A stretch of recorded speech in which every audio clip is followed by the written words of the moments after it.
I was committed, and it was trauma for me. I'd rather go off the mountain than back to the hospital. And that's really sad. The rest of the world will tell you that you don't have the right to be angry about that, and the rest of the world will say you should be grateful or that you somehow deserved it.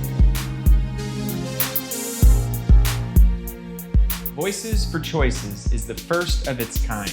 Courageous individuals speak out about their experience with the mental health system's use of force and coercion.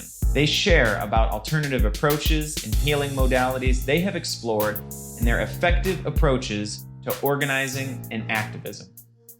The public perception is that stigma surrounding mental illness is reducing with time, but the experience of these individuals tells a different story. Depression and anxiety are gaining media acceptance, but for people attempting suicide or experiencing intense emotional distress, resulting in a diagnosis of psychosis, schizophrenia, bipolar disorder, schizoaffective disorder, or other DSM labels, the stigma is stronger than ever. The stigma is extremely high. You don't know if you're going to be accepted as who you are. The amount of power you have is inversely proportional to how easy it's going to be for you to come out of the closet and talk about whatever label or diagnosis you have. Many people wish to participate in this project, but were unable.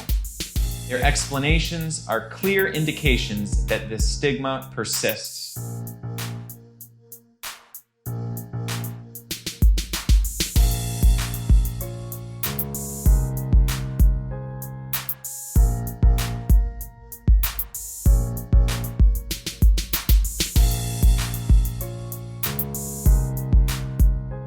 Reality is, hiding, keeping secrets, and the inability to be one's genuine self is compounding the problem both for individuals and the collective. You can't talk about your own distress. It can be really scary. It's important to get very quiet about being a psych survivor. Get the job. You've been on the job 20 years, then come out and say you're a psych survivor. Nobody tells you this. We're competent, we're able to do stuff, but we are widely discriminated against. I don't even care what people think of me anymore. It is too important for me to get the message out there that these atrocities are happening. My name is Jim Flannery, and I am proud to be part of the team behind Voices for Choices. It is our goal to break the silence, connect with one another, heal, and organize to drive a nonviolent revolution in the mental health system. This is the journey of the healer and the activist.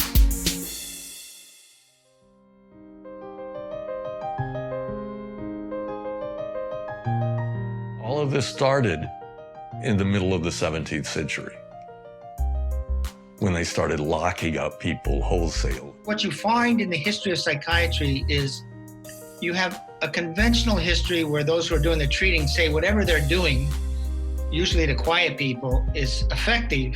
And then you have so often a totally different perspective of those who are being, quote, treated, who see it as oppressive, often violent, robbing of civil liberties, robbing of their right to be, etc. Mental health treatment has come in many forms throughout history.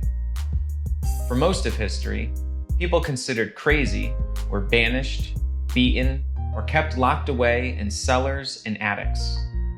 In 17th century Europe, they were confined in large institutions, not for purposes of treatment, but to remove them from society. At the turn of the 19th century, treatment of emotional distress became medicalized into diseases such as paranoia, dementia, manic depression, and epilepsy. Doctors even claimed that black slaves who desired to run away had a mental illness called drapetomania, and the recommendation was to beat the slaves into submission. A less punitive, more humane, recovery-based approach to helping individuals in distress came about briefly in the 19th century when the Quakers began moral treatment. At most asylums, more than 50% of newly admitted individuals would be discharged within a year, and a significant percentage of those who left never returned. The best form of kind of institutional care in the U.S. was led by the Quakers. There were unlocked doors, and they treated people like human beings, and guess what? People moved on with their lives. Doctors then started using physical treatments. They experimented with high-pressure showers, hot and cold baths, fever therapies, teeth removal, and bloodletting, as well as strapping individuals to spinning boards and tranquilizer chairs. People were also injected with sheep thyroid, metallic salts, horse serum, and arsenic. All of these treatments reportedly had positive outcomes. There was this idea that people who landed in the hospital were genetic misfits. Back in the late 1800s, 1890, we started getting eugenic ideas in the United States. White Anglo-Saxon Protestants were saying, we have good genes, and the people with bad genes, and they would rank them. And, it would be like people from Southern Europe, and then it would be Jews, and then it would be black people. And people with, quote, mental disorders would be seen at the bottom of this ranking of people by their genetic makeup. The idea was the people with bad genes needed to be prevented from breeding, from spreading their genes. So then they said, well, we need to lock them up. All of a sudden, the idea is to keep them there. And of course, they sterilized them. In the 1930s and 40s, so-called miracle cures emerged, such as insulin coma therapy, electroconvulsive therapy, also known as electroshock, and frontal lobotomies. At the time, they were considered innovations. The frontal lobotomy even earned Portuguese neurologist Egas Moniz a Nobel Prize, and lobotomies were the surgery of choice for curing severe emotional distress. As World War II ended, soldiers returned with combat fatigue, now called post-traumatic stress disorder, or PTSD, and were put into asylums. Nearly 2,000 World War II veterans were recorded to have received lobotomies. American journalist Albert Deutsch published The Shame of the States and showcased in photographs the horrors of the asylums and so-called treatments that American combat veterans endured. So what happens between 45 to 55 to begin to shift at least a little away from those aggressive therapies is, of course, eugenics now becomes associated with the Holocaust. Once it becomes associated with the Holocaust, it starts to become a discredited way of thinking about people. So you can now find between 1945 and 55 a switch where the idea is, let's see if we can get people out of hospitals. In 1946, Congress established the National Institute of Mental Health. Money and energy were poured into finding a magic bullet to cure emotional distress. In 1954, psychiatric drugs became commercialized.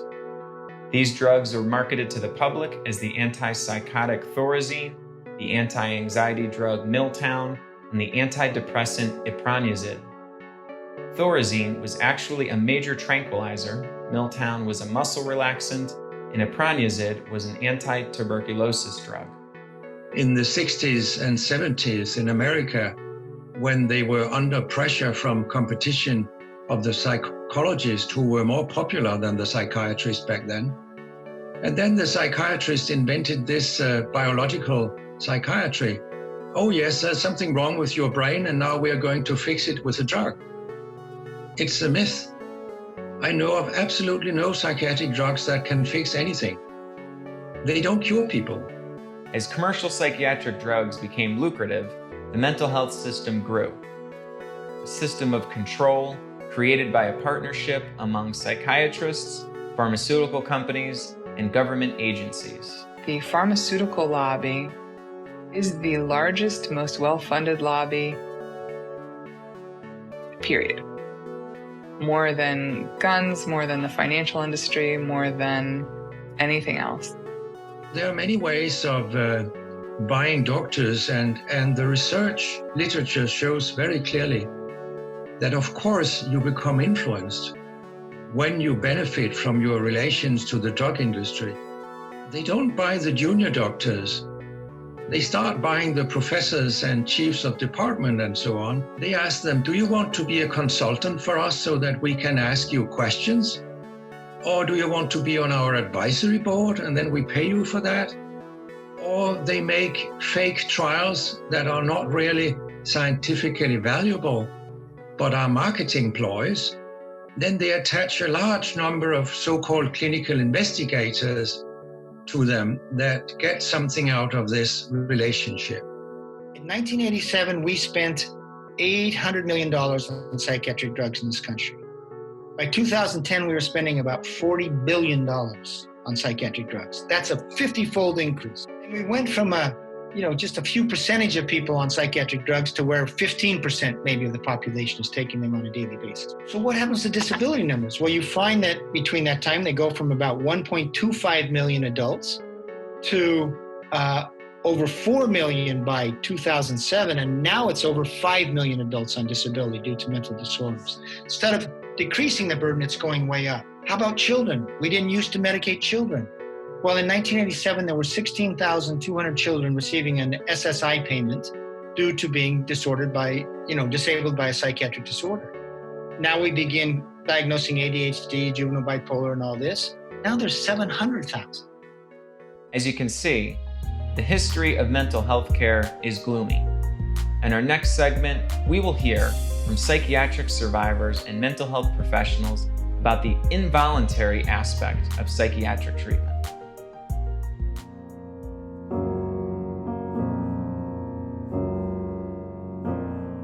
Involuntary treatment refers to medical procedures undertaken without the consent of the person being treated. In 1975, the world finally got a peek into this traumatic experience through the award-winning feature film, One Flew Over the Cuckoo's Nest. What's that? Conductant. A little dab will do you. Right, Mr. Jackson? Open your mouth. What's that? This will keep you from biting your tongue. Well? Now just bite down on it. Okay. That's right. Just bite down. Huh? Now bite down on it. Are you ready? Here we go.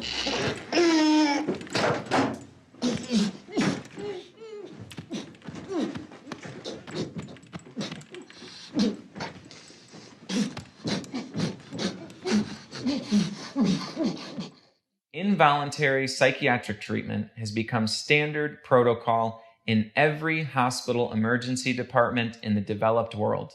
Very few people witness involuntary treatment firsthand, aside from healthcare professionals administering it and psychiatric survivors who have lived the experience. The night before my college graduation, I was very nervous and stressed out. My family was there, and I don't always get along with them. And I ended up doubling my dose of Xanax.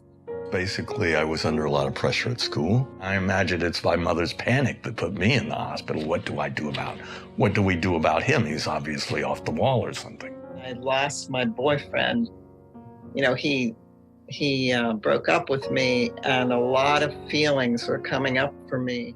I ended up not sleeping for weeks at a time, and by the end of September, I was hallucinating. I started seeing these visuals, these buildings, and I don't know, it's kind of weird, but it was a euphoric feeling. Slowly, day by day, I kind of entered into an alternate universe, an alternate world.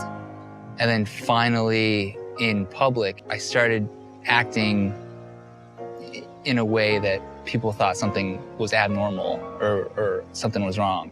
General practitioner gave me the baclofen and prednisone. Both drugs can cause psychosis. I go to the hospital to have my baby, and I'm a very long time in labour, and because I'm in the labour for so long, I'm given this pain reliever, which is called nitrous oxide. So here I am now, and I'm taking this gas all the time, and I'm changing personality all the time, really changing in personality. Then they perceive me to be in a mind, to be gone a bit crazy. And you must remember all this time, my future child was in my womb. I had just moved 3,000 miles from Oregon to Massachusetts. I had a lot of unresolved traumas, including abusive basketball coaches and my parents being divorced. And I was in a really bad relationship. Things just kind of spiraled out of control. thinking I was going to quit grad school after a week and convince myself that I could fly my car. Laws vary by state and country, but involuntary treatment typically begins when a doctor declares a person to be a danger to themselves or a danger to others. Most people who are involuntarily treated have never committed a crime, specifically a violent crime. And doctors deem 95% of them a risk to themselves, not to others. And being a risk to oneself is far more ambiguous than having suicidal thoughts. In most places, the legal qualification of being a danger to oneself is expanded to include people deemed unable to care for themselves, described as gravely disabled. In many cases, well-intentioned family members have brought their loved ones to hospitals and exaggerated their situation to make sure they get committed. My mother and I were arguing, and finally I gave up because she just was determined that I was going to go in the hospital.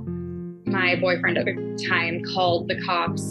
The police came, they walked into my home without me letting them in. They came into my home. They basically removed me forcibly from my house, brought me to the local jail, and then brought me to the hospital. Once a person has been involuntarily committed to a hospital, a separate process usually regulates forced drugging. But even without a court order or prior approval, medical professionals commonly restrain and inject individuals with drugs to control undesired behavior. Somebody's will is imposed over yours, and your integrity, your body, your physical integrity is also being violated. I guess I was yelling and screaming, and I wasn't like cooperative. I wasn't hurting anybody. They put their hands on me first, and I just reacted. I felt the needle go in, and then I woke up in a psych ward. Basically as a seclusion room, or functions as that. I was locked there for about 10 hours. And I said, no, I'm not actively suicidal. I'm not going to go do anything. I just wish I could get hit by a car or something.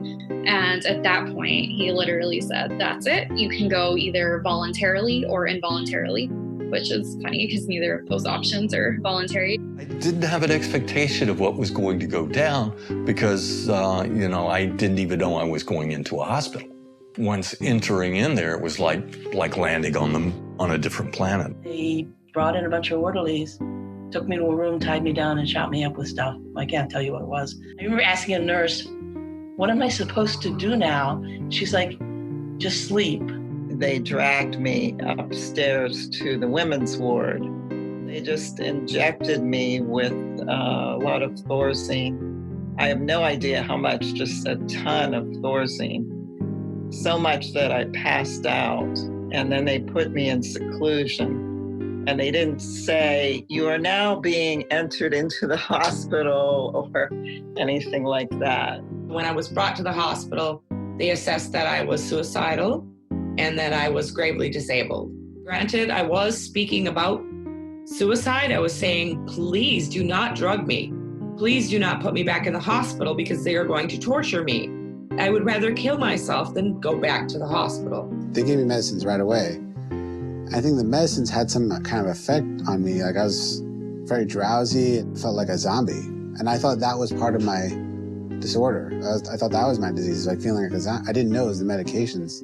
They let me breastfeed, give me more drugs, and then they consider after 2 days that I need to go to a psychiatric hospital. Once an involuntary commitment begins, the circumstance tends to worsen any emotional distress the individual is experiencing, which then amplifies their outbursts and causes medical staff to respond in an amplified manner.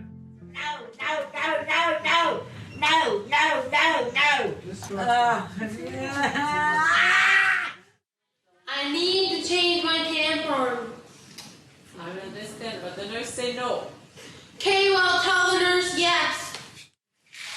I need to change my tampon.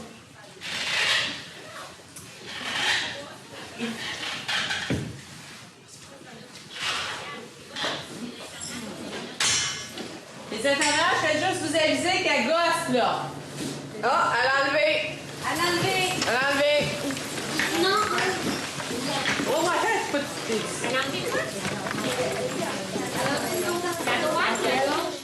It included a forced catheterization, and it totally, completely traumatized me. It was like rape.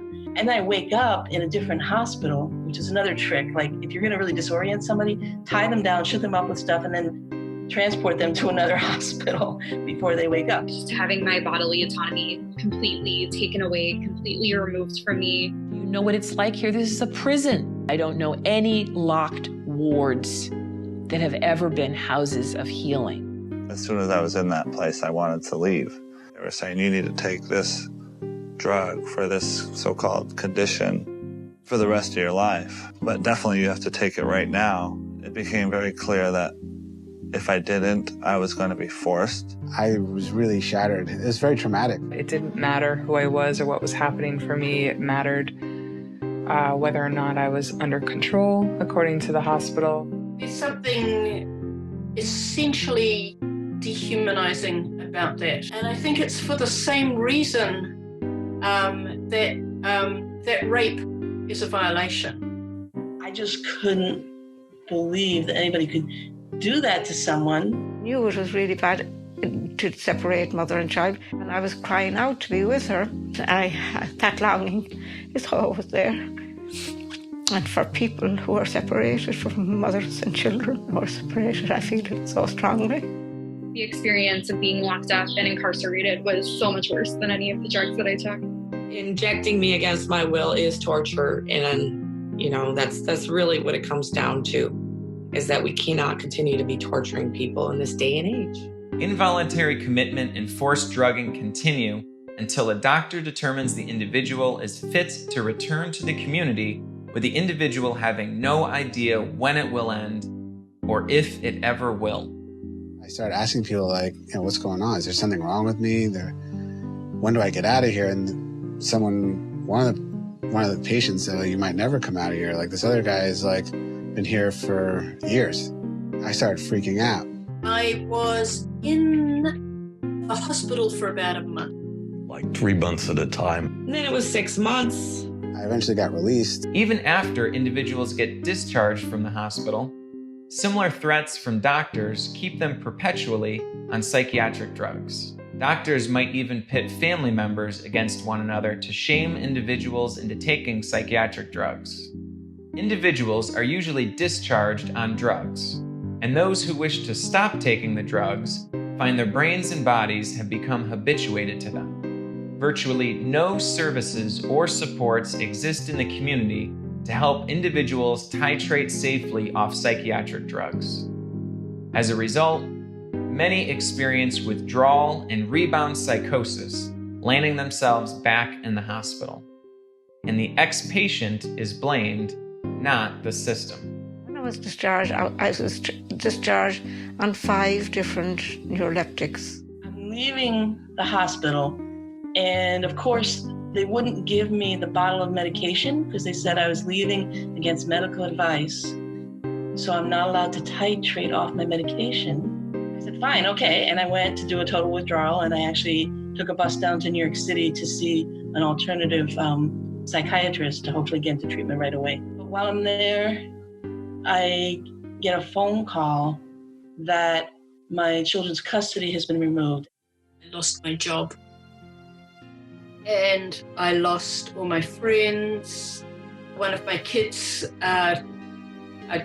we to live with his father. It was just like the whole house of cards came tumbling down. The latest involuntary treatment tool is forced outpatient committal, also known as assisted outpatient treatment, or AOT. Individuals living in their homes on an AOT order are court-ordered to get monthly slow-release injections of psychiatric drugs, or take pills and receive regular blood tests to indicate whether they are taking them. If an individual misses an appointment, he or she can be placed back in the hospital. In some cases, the police show up at the individual's home and escort them to the clinic for their psychiatric drug injection if they have not kept their appointments. I had to report monthly at my local CMH, and they injected me. If I did not appear, they would have hospitalized me again. As you can see, treatment is forced on people in multiple ways. Some would argue this is a necessary evil to help those who are unable to help themselves. In our next segment, we will explore how forced treatment might actually do more harm than good.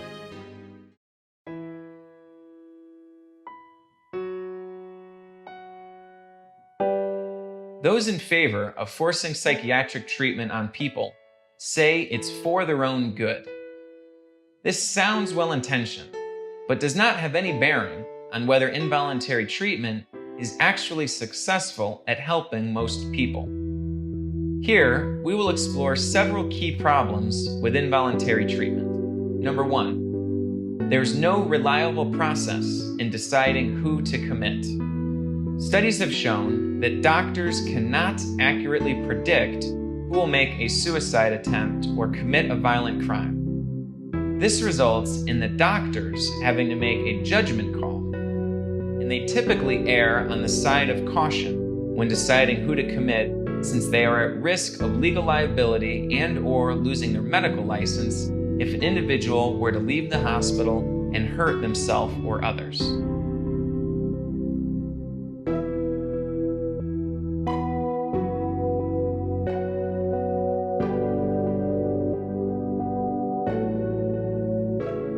The power is with psychiatrists. So they get to decide whether you're sane or not, basically. And if they feel you're not, you could be put into the hospital, involuntarily committed. No more than 10% of the people that get involuntarily committed actually meet commitment criteria. There's just no way that you can prove either that it's in the person's best interest by clear and convincing evidence, or that there's no less intrusive alternative. I was so back to normal, if not better, immediately after my suicide attempt that they had trouble finding a label for me. The label I was given was adjustment disorder with depressed mood.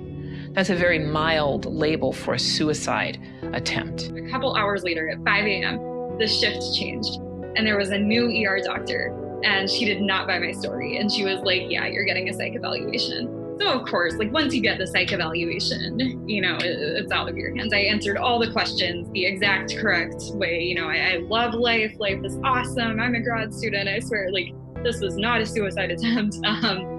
Still got locked up. I think that really shows too how context dependent these things are, that whether you're declared sane or not is just so, it's dependent on your culture, of course, but it can also just be literally dependent on what shift you happen to enter the emergency room. Number 2, forced psychiatric treatment is discriminatory. Psychiatric patients are the only ones who have treatment forced on them. People struggling with emotional distress deserve the same respect all other human beings do. With the medical profession, you're not being locked up because you have cancer or you refuse chemotherapy.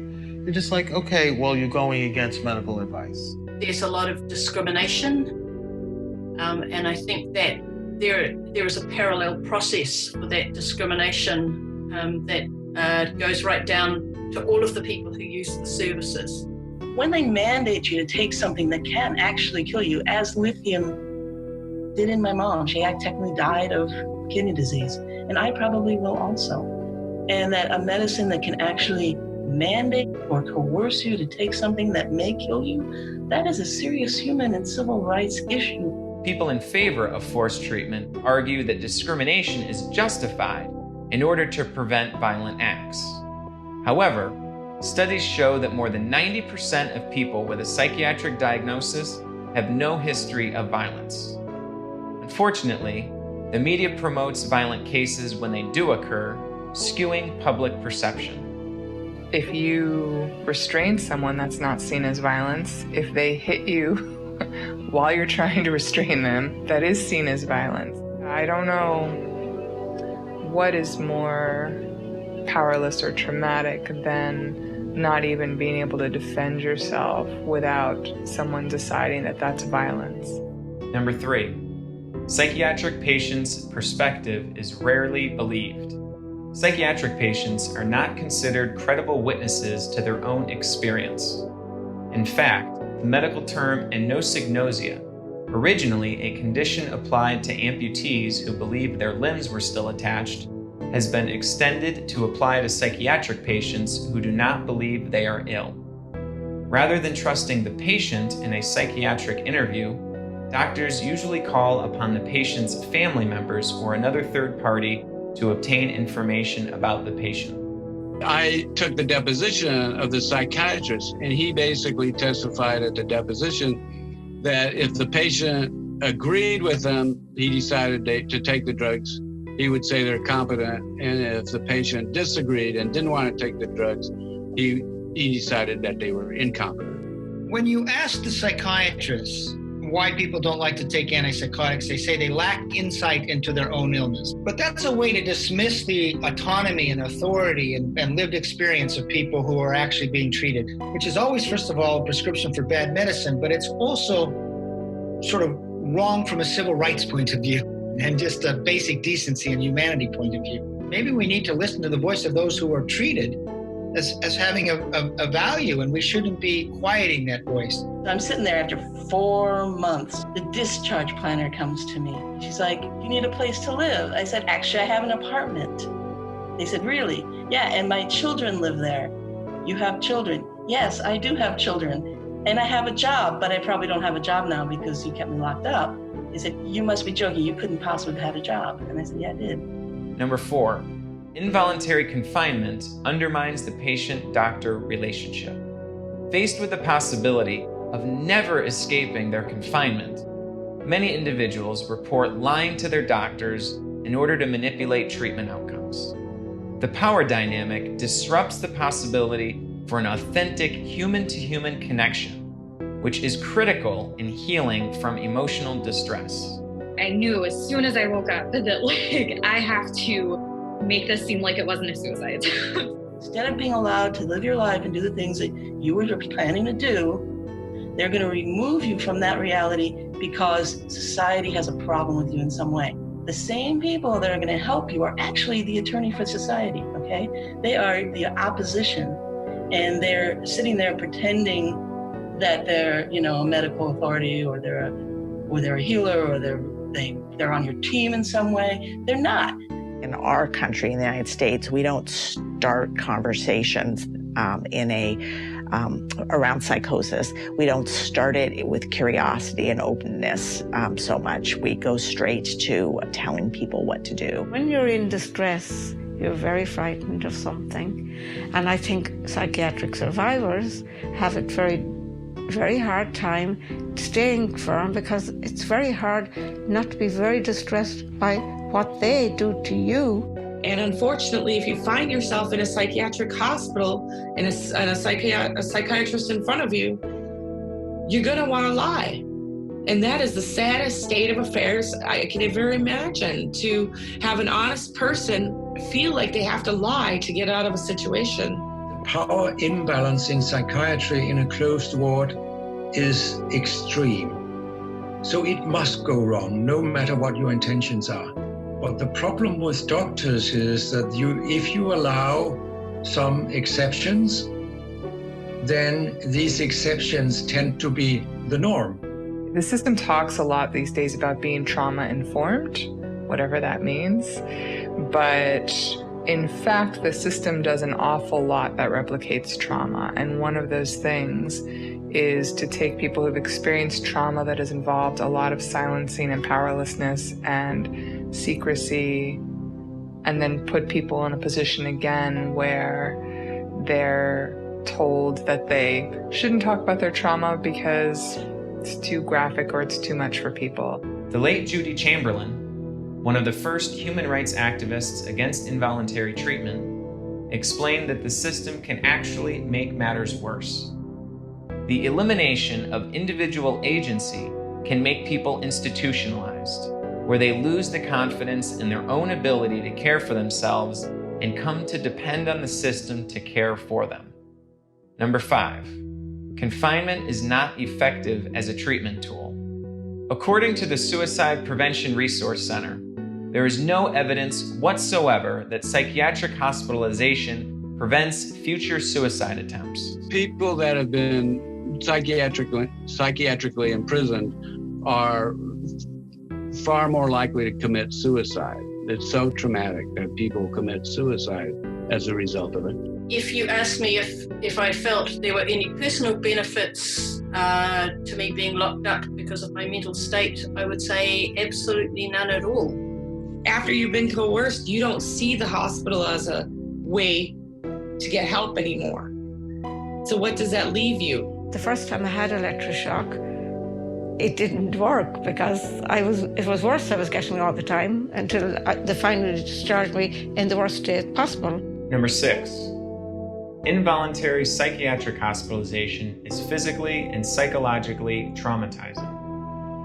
Individuals often seek out hospitals for help, only to be shocked at what they receive. The environmental conditions are not conducive to healing, thus increasing emotional distress. Being restrained, left in seclusion, and forced onto drugs is traumatizing. People say that the experience of being locked up was worse than whatever problem it was that brought them in. I mean, some people talk about being survivors of mental illness. I wouldn't do that. Talk about myself being a survivor of mental health treatment. Basically, you're in this prison pretending to be a hospital, and that was our situation. Anytime a human being has their human rights taken away from them, if they're being forced to do something with their body that they do not choose to do, that's trauma, and it's very serious trauma. There are caring people there, but it is a harmful system. I was pretty much tortured, held down by 9 staff, and injected daily. In addition to the trauma they endure, psychiatric survivors receive bills for treatments they didn't request and often cannot afford.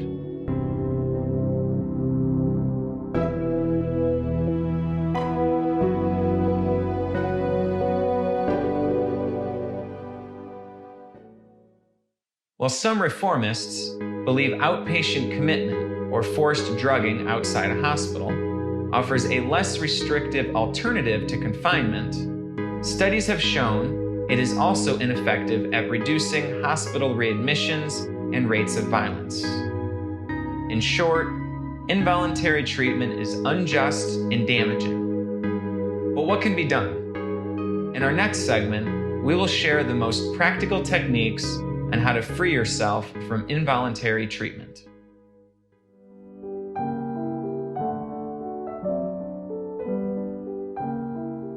If you are experiencing involuntary treatment, you may find yourself in a desperate crisis. Here, we will share tools and strategies on how you can fight for your freedom.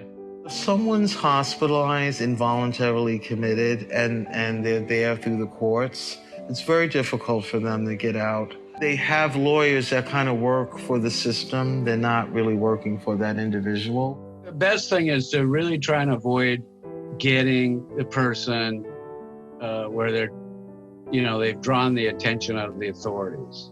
People need a safe place to feel safe, and just to be able to go through what they're going through. And if that can be arranged, I think that's really best. Once you get caught up in the system, it's very hard. The typical argument against victims of involuntary psychiatric treatment is that they don't have the mental capacity to make rational decisions about their own health care. Thus, the decision-making power shifts over to the government. To avoid this, you can proclaim in advance what is to be done if doctors deem you unfit for making decisions.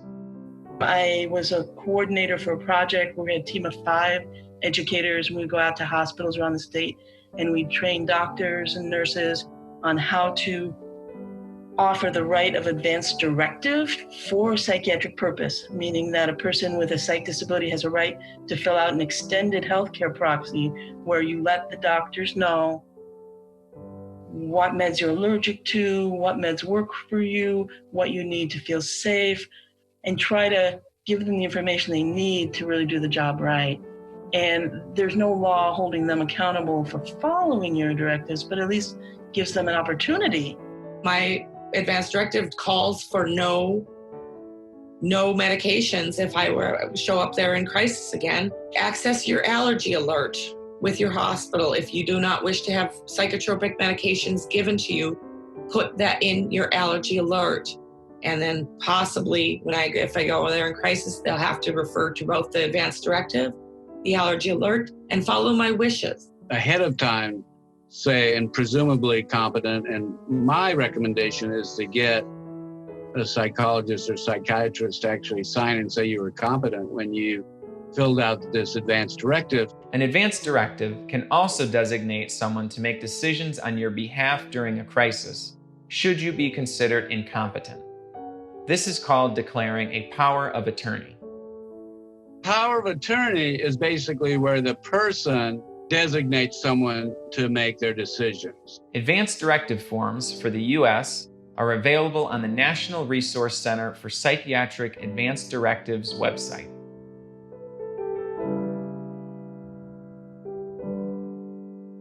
A guardianship is where the state appoints someone to make decisions for you. Someone comes in, usually the state, and says that you're incompetent to handle your affairs, your own business, and therefore we need to appoint someone to make decisions for you. Once a guardian is appointed or a guardianship created, then you now have the legal status of a child, and the guardian has the right to make all your decisions for you. I'm pretty against guardianships, as you can imagine. They're very grossly overused and abused. Lots of times the state or someone will move for a guardianship, and if the parent isn't appointed the guardian, then they'll have the public guardian appointed, and they're pretty indifferent and generally terrible. Be warned, even with all these documents in hand, it is possible for the mental health system to overrule your decisions and fight to take away a power of attorney or guardian if or when that person doesn't agree with the psychiatrists. Should you refuse treatment, a hearing will take place. While I'm in the hospital, I'm refusing the medication the second time. Not a good idea. They ended up putting me into a court hearing, and I did have representation, but it was not a lawyer who was worth any salt, and I got my say, but the psychiatrist of the hospital was taken. Their words were taken over mine. The hearings are actually conducted in the hospital. Some places have actual courtrooms. You have the psychiatrist and maybe some other people at the hospital that are against the patient. And then you've got the patient whose credibility is automatically shot. I personally feel it's really good to have someone else come in and advocate on your behalf. The only people that really know this area of law very much are the attorneys that work for the hospital, and the public defenders are the publicly appointed ones. And they tend to not put up much of a defense. The public defenders usually get the cases for that day, or any particular day that they're going to have a court hearing, that morning. And then they might get 5 cases and be just one public defender. 5 cases that are supposed to be disposed of between 1:30 and 4:30 that day. They haven't arranged for any witnesses to come. They haven't done any investigation.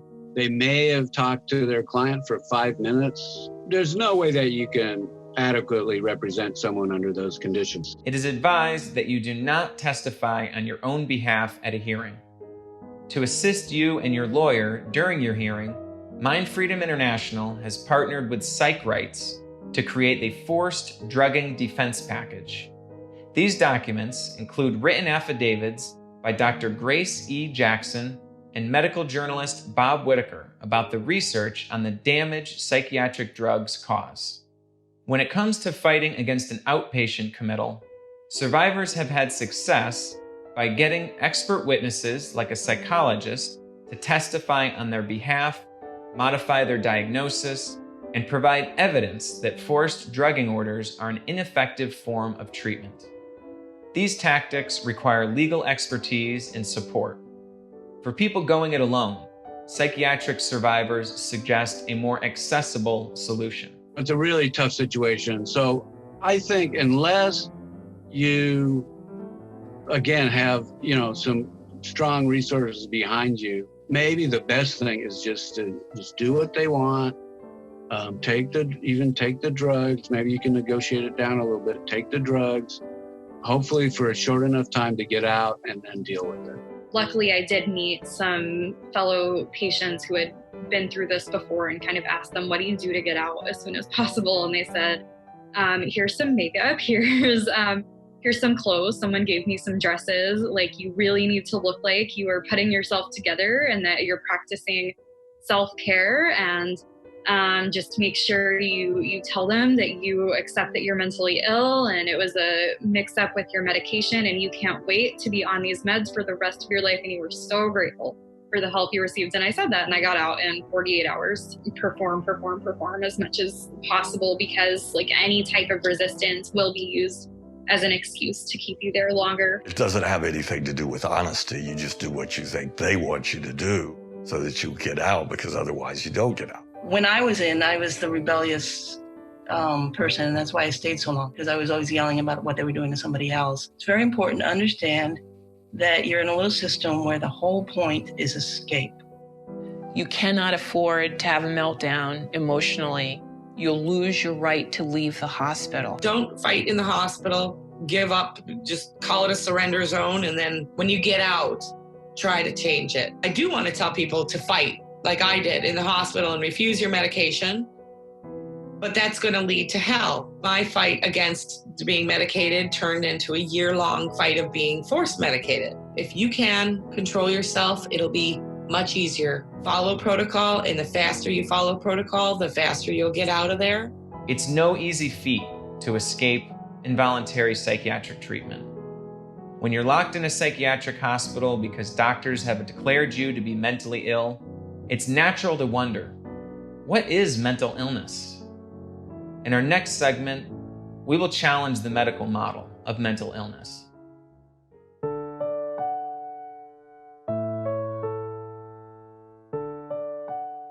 Exploring alternative approaches to mental health, it is first important to understand what mental illness actually is. I ended up repressing all my emotions.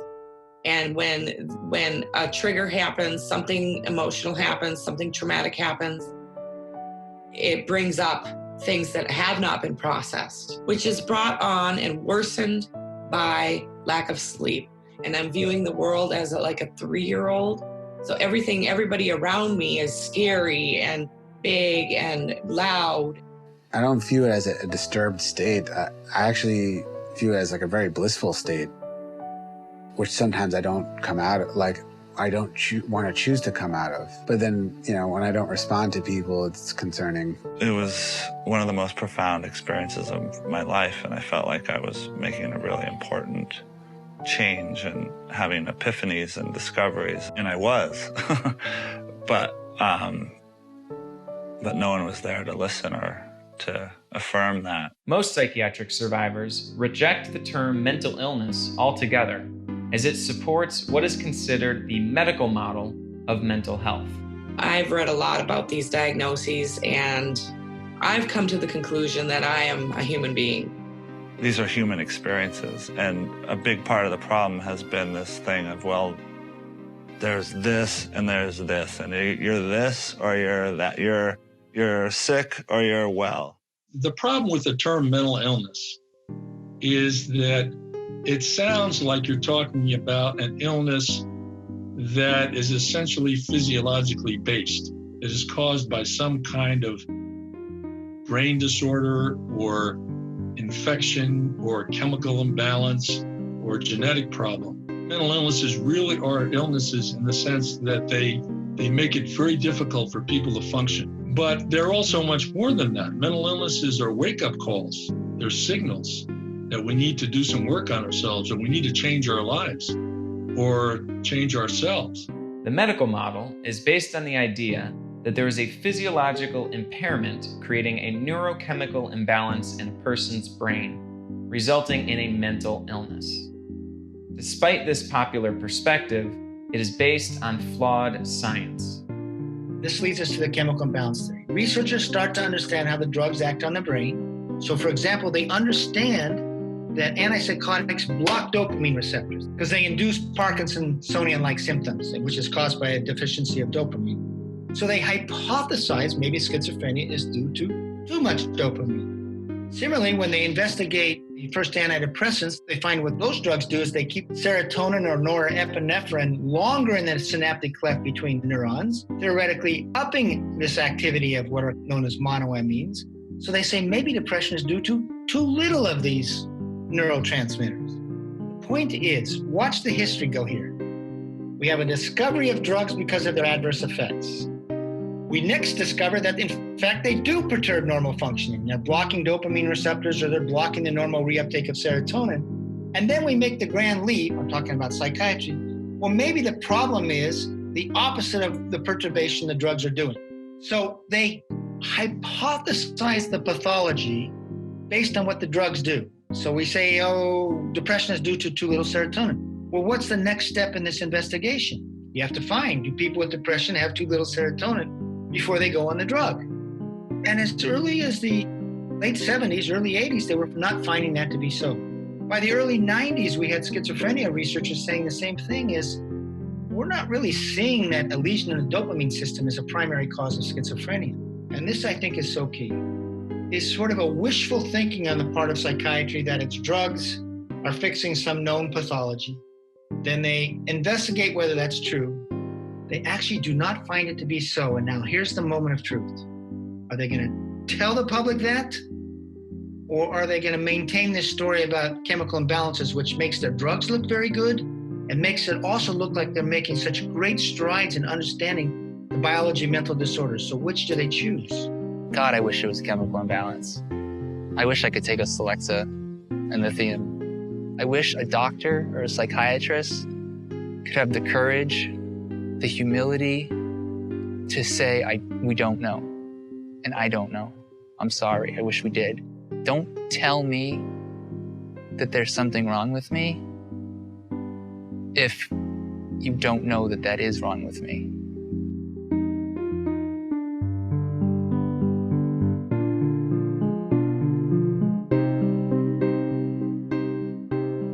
To deny the biological basis of mental illness is not to deny that people are experiencing emotional, psychological, and at times even physical distress.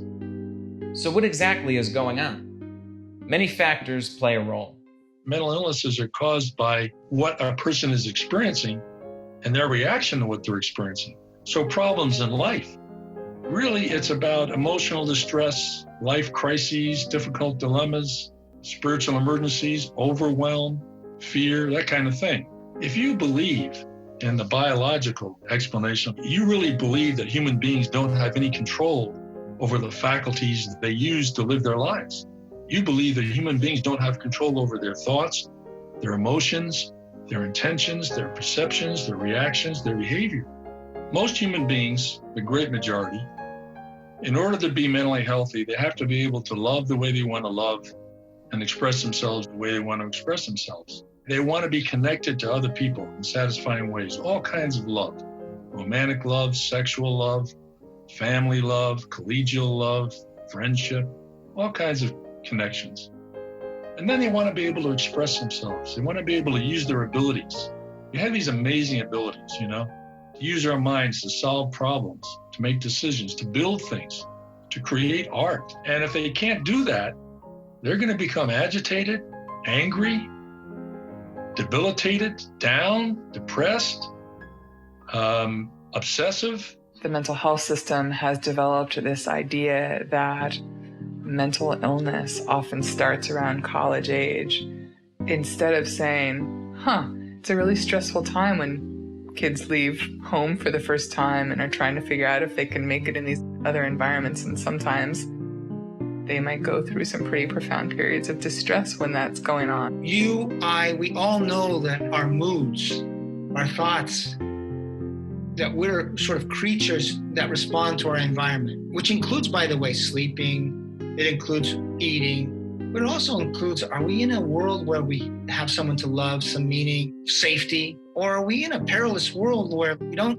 know people we can trust, even the people we should trust aren't very trustworthy? Just asking why and just thinking about the contextual factors that might bring someone to be feeling very distressed and feeling like they want to end their life, whether passively or actively, feeling like not existing might be better than existing. Like, that's a big thing to say, and it takes a lot of factors to get there. According to the late psychiatrist, Dr. Thomas Szasz, our adversaries are not demons, witches, fate, or mental illness.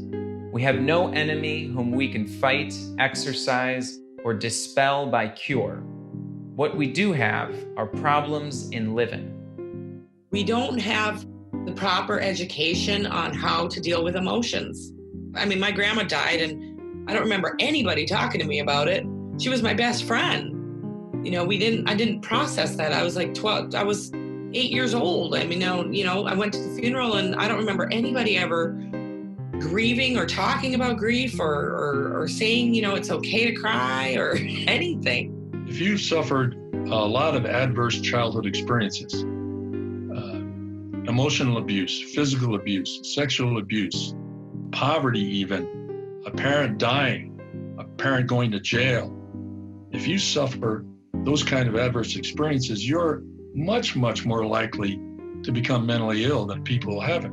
None of us lives a really perfect early life. Our parents can't do that. They have their lives to live. They have their hang-ups. Early childhood trauma for me, in my experience, was not being believed was part of my family dynamic. It was like there was a alternate world. There was a world of abuse happening and a world where, you go to school and everything's all right and, family dinners and people don't acknowledge the abuse that's happening. I had a lot of things happen to me when I was younger. I was raised in a very strict religion. A lot of my trauma happened when my parents divorced, which was against the religion, and we were excommunicated.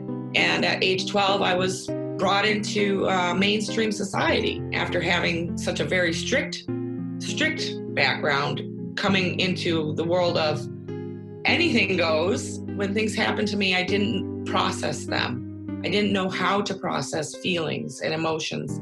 I didn't know how to process trauma. And things would happen, and I would suppress them using alcohol and other substances. I think the manic episode and a lot of these psychoses are that stuff releasing. It's like a spiritual vomiting, or detoxing. When you get it out, it's out of your system. But it doesn't look normal. All my altered states have been a combination of a whole lot of stress plus unresolved trauma. And that unresolved trauma piece is huge. Evidence also shows that lack of good nutrition may be a source of what people call mental illness. Research into the gut-brain connection reveals that food we eat can alter our behavior. Many also view their experiences not as an illness, but as a process of spiritual emergency. This perspective has gained widespread attention through Sean Blackwell's YouTube video series, Bipolar or Waking Up. What I went through most closely aligned with spiritual emergence, and I would have wanted the doctors and nurses to know what spiritual emergence is. I was reading some books on spirituality and spiritual experiences, one of which was called Conversations with God. And a lot of the stuff in that book resonated with me, like, oh wow, that happened to me in my experience. Like, this is like a very similar thing. So it kind of validated, okay, this may not be entirely psychosis. Maybe this is a spiritual experience. I had what I would call, in the conventional language, a nervous breakdown. I choose to call it nervous breakthrough. I like to say I've lived experience with going through vision quests. And there's a long history of indigenous people who have really valued these experiences. There are clearly many perspectives on what mental illness is. In our next segment, we will explore alternatives to psychiatric hospitals during a crisis.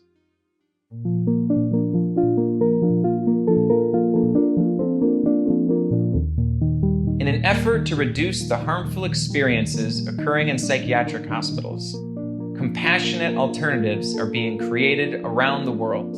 Even at some government levels, you had this program in Norway where the government ordered medication-free wards for people who don't want to be on the meds. The idea is, A, let's keep people out of the hospital. B, let's see if we can turn these into episodic problems, not just see them as chronic illnesses. And 3, drugs are more of a tool as opposed to the answer in these places. The process is to be with people rather than to do to them. I have a story about my mother and I, like years later. She said, well, what should I have done? Should I have taken you home and held you and let you cry? And I said, yeah, that would have been the best thing to do. And she said, I'm sorry, I was misinformed by the doctors. For people who need a respite from their lives, it's important to ask, what would you want that to look like? If someone says, I really want to go to the hospital, usually people will say, okay, and not question it too much, or they'll argue with them and say how they don't need it. But rarely will they say, why? What do you get out of that? What do you like about being there? What is useful to you? And then finding those pieces and seeing if they can exist elsewhere. I needed someone to look me in the eye and say, Eric, it's okay for you to do absolutely nothing. You don't have to do anything. You don't have to pay rent. You don't have to buy your own food. You don't have to get a job. You can just be depressed. We'll get through this. It's okay. Have a place where people can go, where it was quiet, or where they could go and get their emotions out on a punching bag. If they're sad, a weeping room. Places where people are safe to express their emotions. The online space has been helpful to people. The same atmosphere and environment that's online, to have that in person with people would be huge. For people to go to and to have their experiences and to have all kinds of different alternative therapies too. Dream world, there would be sweet, soothing people, access to music, hot tubs, and a nice little place to walk in the woods. And just take the time you need and you'll be done. If I had been in even a reasonable medical situation where I was talked to about what medications work for me and what doesn't, and I was given an opportunity to sleep, and I was treated with some form of respect and communication, I could have been out of there in a week or two. If you stay calm and centered and treat them like, they're a human being, and they respond in a way that they start calming down too. One of the most important things is really acknowledging their experience, because it is valid to the person. The best kind of help, I think, would have been from someone who had been through something similar and really valued that experience and would be able to say, wow, what you just went through was a really important experience. Let's talk about it. Let's discover what it means together. In an ideal world, there would be no more force. You would sit with a doctor and they would say, what would you like to see? What would you like your treatment to be? Do you want to take meds or you don't? Oh, I don't? Okay, let's do this. We need to do a lot more listening when people are going through things like this rather than suppressing and pathologizing. One form of crisis support comes from the model of soteria houses, which employ primarily non-medical staff and view extreme emotional distress not as a disease, but as a developmental crisis with positive learning potential when provided a safe space. 2 random assignment studies of the soteria model showed that roughly 85 to 90% of individuals could return to the community without use of conventional hospital treatment. Soteria has been around since the 70s. In California, a psychiatrist named Lauren Mosher started a soteria house and did much research. So there was a lot of evidence showing that not using medications for first break psychosis could be helpful. And the idea is that you don't have to deprogram them from getting the medical model program. You don't have to deprogram them from believing that they're broken and that they have a brain disorder and that they haven't gotten those messages already. We've been open for a little over 2 years and served about 30 people. It's a 5-bed residence. A lot of mental health facilities will be out in the country somewhere. For us, what we looked for was, is it on the bus lines? Is it near a grocery store? Can people still be part of their community? We shoot for 3 to 6 months. We only have 5 beds. That's part of it, but we don't force anybody to leave. It's really based on what somebody's experience is. Part of our job at Soteria is to be with people, whatever that looks like. So being parallel to whatever it is they're doing or being. Everybody's an individual and everyone has different needs coming in. There's so much healing that can occur just by that experience of non-judgmental community. At night, there's always 2 staff on. During the day, there could be 3 or 4. We have a part-time nurse, and we have a psychiatrist who's available. It's not a very big house. There's a living room and a dining room area. We have the purple room. It used to be called the rage room when we first started. Now we have gym mats up on the walls. We have a punching bag hanging in the hallway. We have art supplies available, musical instruments. It's a home-like setting. It just makes total sense. How can somebody try to negotiate that experience in a white-walled room where they're locked up and their personal possessions are taken away from them? They're shut away from their friends and families. It doesn't even make sense. The medical model version of how to manage and support an experience of psychosis. Similar projects to Soteria include John Weir Perry's Diabasis House and the I Ward, both of which existed in the San Francisco Bay Area in the 1970s and 80s. Today, a small number of Soteria houses exist in the US, Sweden, Finland, Germany, Switzerland, and Hungary. Next, we will discuss the open dialogue approach, a crisis intervention technique developed in Lapland, Finland, that has been spreading worldwide. An open dialogue within a family system, an open dialogue on a psychiatric ward. That's what we do. I guess those are great 2 words, because that's what Alternative Suicide Group is. It's an open dialogue. That's what this meeting is. It's an open dialogue. It's what friendships are. It's open dialogue. It's what positive, healthy relationships are. They're all open dialogues. I truly believe that's one of the big problems in society today is our inability to communicate with each other. I can't talk to my family. They don't talk back. We don't resolve the family issues that we all were a part of growing up. We don't know how to speak together as a family unit. We weren't taught that. Once people can talk about whatever got the psychosis going, it often doesn't need to express itself in psychosis anymore. Open dialogue has impressive outcomes. After 5 years, 82% of participants had no remaining psychotic symptoms, and 86% had returned to full employment. Only 29% had used psychiatric drugs. When open dialogue started, it started in the 80s with the deinstitutionalization of a very, very, very chronic hospital. People were not expected to ever leave. And there were like 300 people in it, something like that. And the decision was made to deinstitutionalize and help those people move into the community. And the team that helped those people move into the community were the team that began open dialogue. If somebody calls us looking for services, if they call me, I'll put them in touch with one of these 2 clinicians. The clinician will talk to the family member on the phone, or the person at the center of concern on the phone, see if they want to have a meeting. Depending how the situation sounds, either the 2 clinicians will go meet with the network in the person's home, or invite them to come in and meet with them in a more clinical setting and promote each person's point of view, not valuing one over another, but kind of trying to amplify the voice of the person at the center of concern. There's always more than one clinician in the meeting.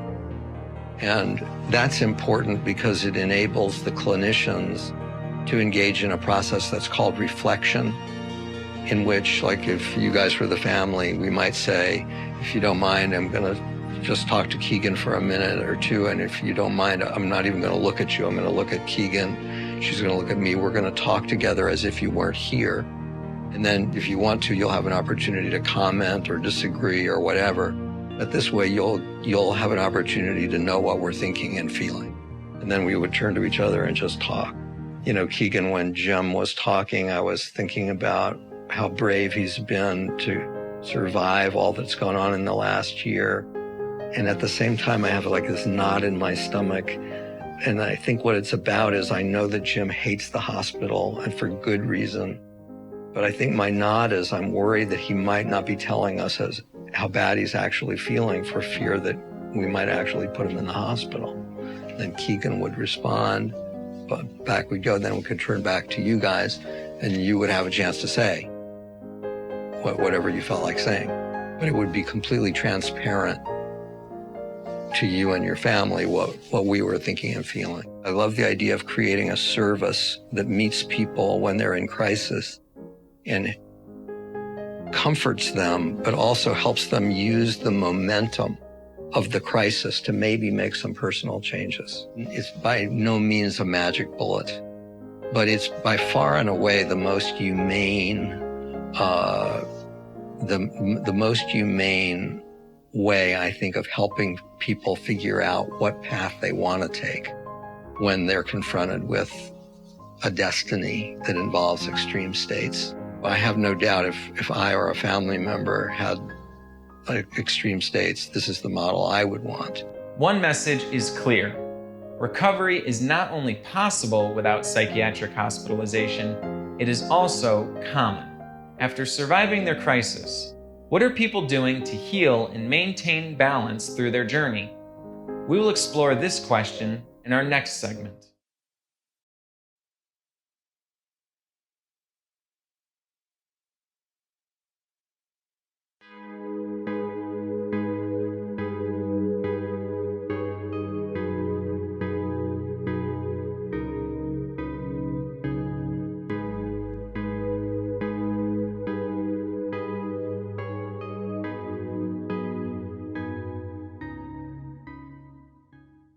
Psychiatric drugs are controversial. Some people take the drugs and find a benefit, some people take the drugs and are harmed, and some people avoid them altogether. Medical journalist and author Bob Whitaker has uncovered a deception in psychiatry's claim of scientific progress. While doing that series for the Boston Globe, I came upon a couple studies that belied that story of progress.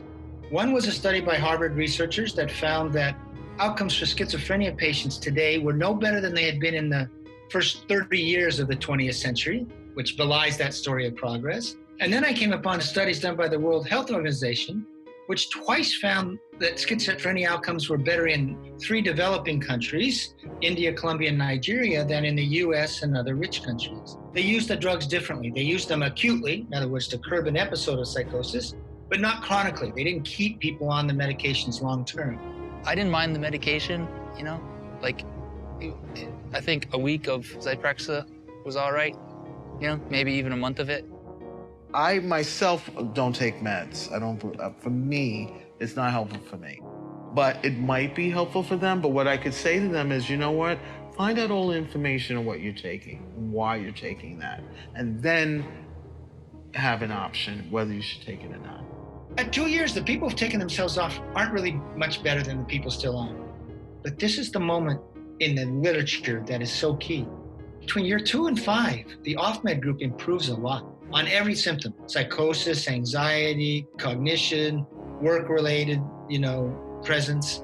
Whereas those on meds do not continue to improve.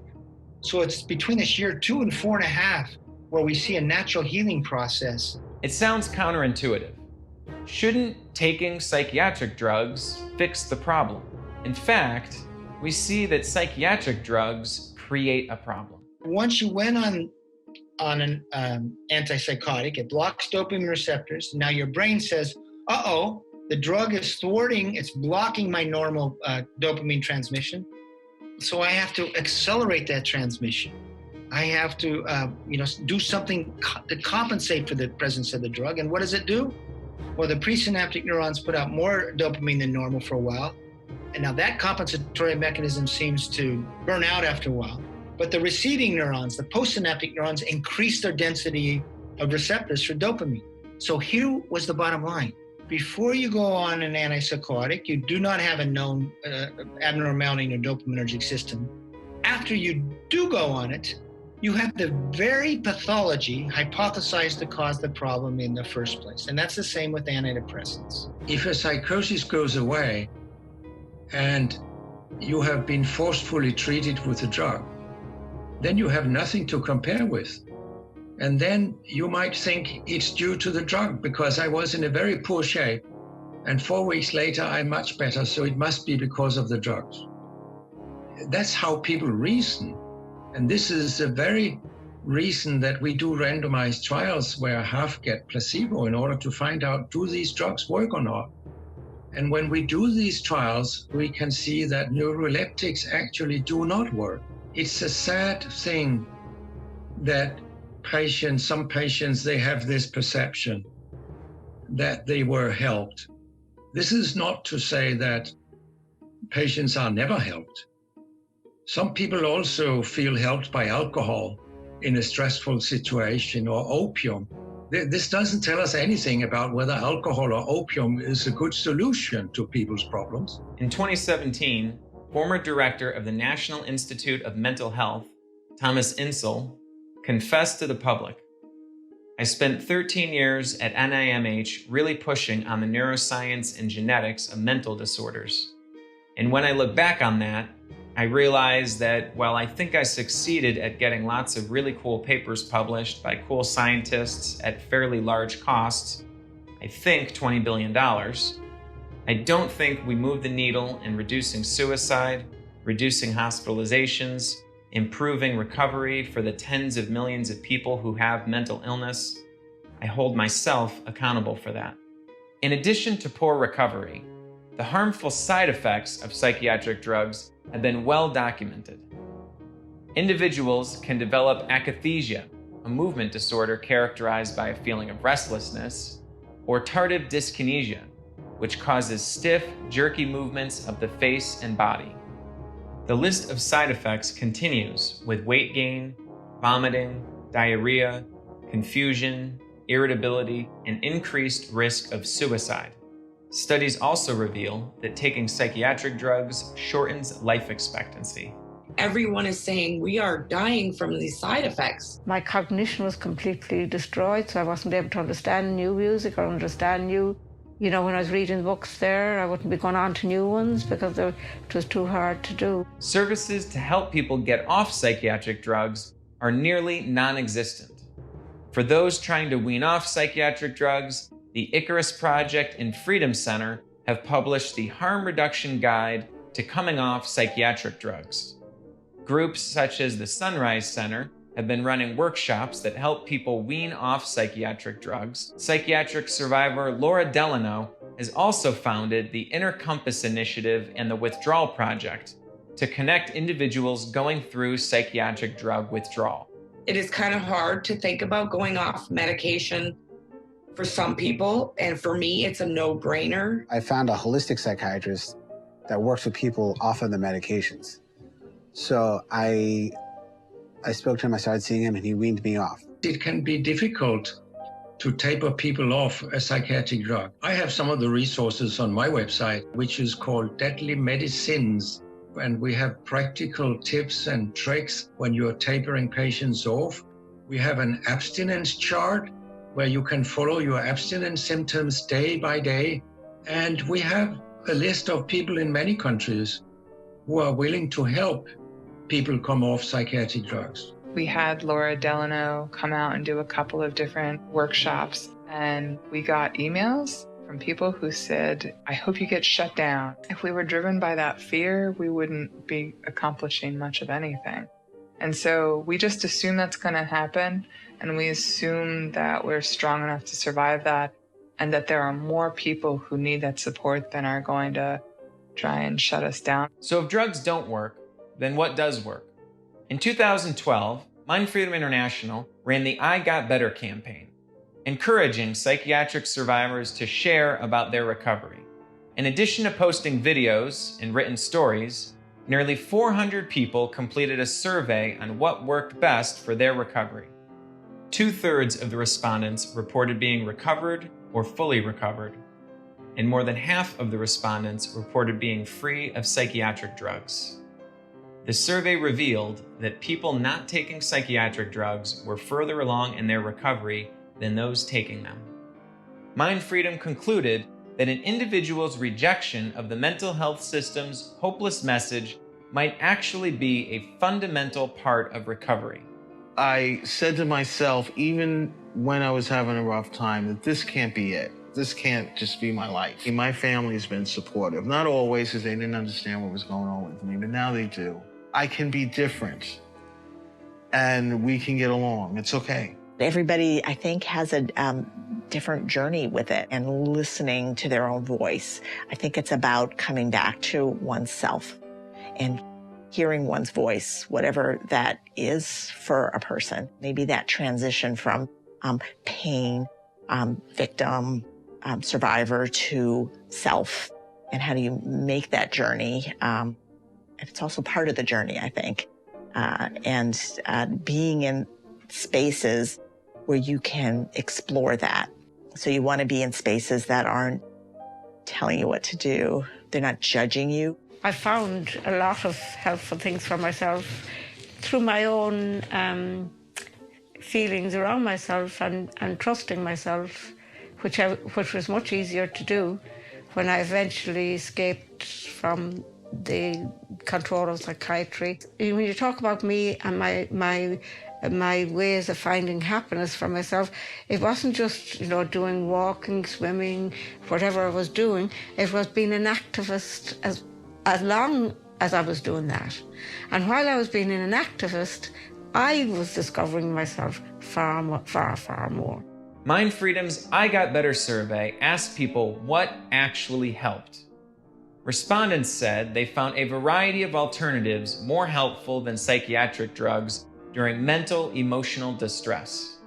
And combining multiple treatment tools was far more effective than relying on one alone. I have been a musician since I was born. I love music. I've always loved it in some shape or form. But I believe all expression things are really good for people.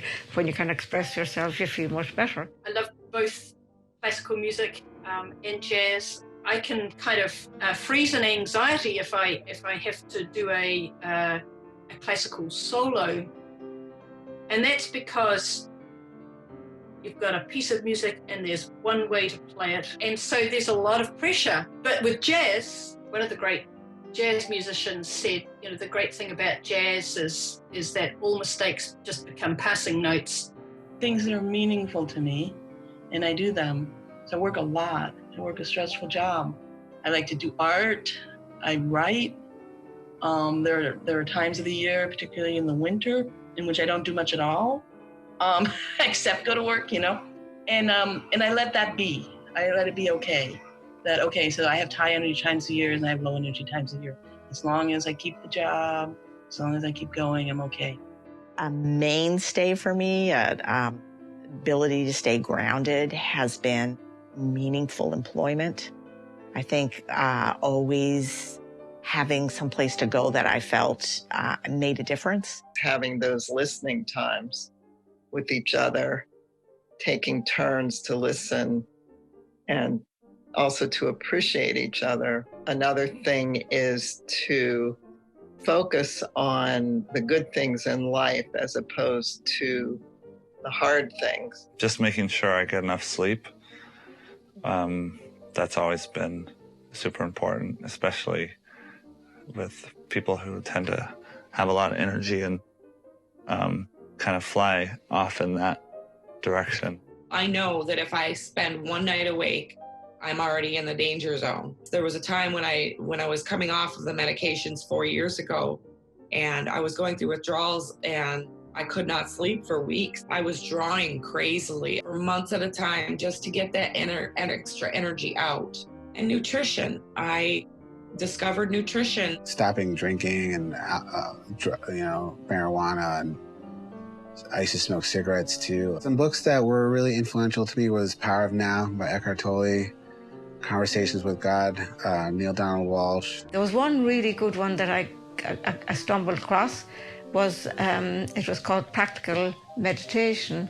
It was about living in the now. Whatever outlet, you can express those repressed feelings, traumas or whatever. And I've done this, write out the trauma, but also talking is very effective too, because someone's listening and you get it all out. Working with some friends or some therapists that will really listen. And I had a lot of support from really caring professionals that cared about me, asked me what I felt, gave me, choices. That doesn't mean that everyone has that. And, I think we're fighting so that can happen. I've been in therapy for, I think, decades. Probably use that tool and different versions of it over the years. Psychotherapy is more than just meeting with a therapist. And it's much more than just talk therapy. The great benefit of psychotherapy is you learn skills and knowledge that you can use for the rest of your life to manage yourself, to manage your thoughts, to use your thoughts, your emotions, your perceptions, your reactions, your behavior, use it in good ways. In psychotherapy, you learn about yourself, whatever your problems are, whatever behavior you're engaging in that you don't like or that's creating problems, whatever the state of being is that's making you miserable, you weren't born that way.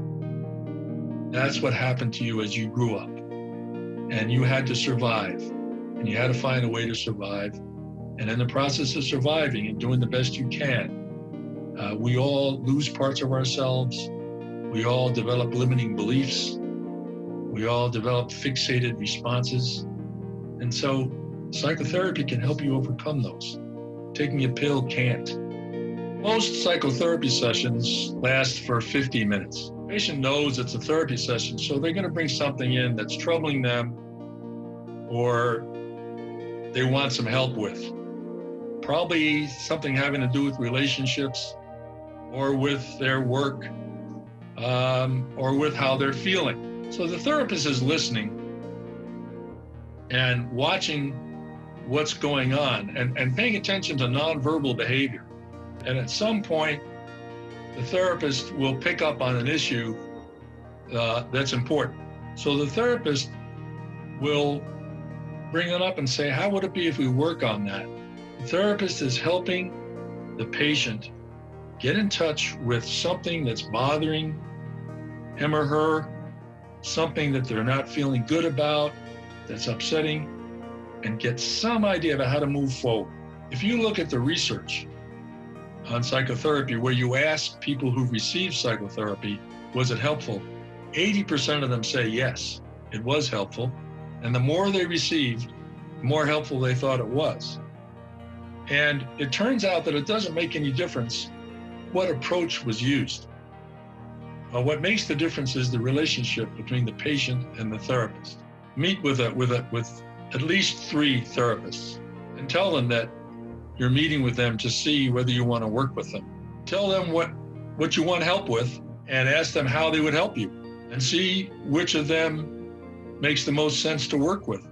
MindFreedom International has created the Directory of Alternative Providers, a searchable list of mental health professionals who agree with MindFreedom's principle of nonviolence and believe in providing choices for their patients.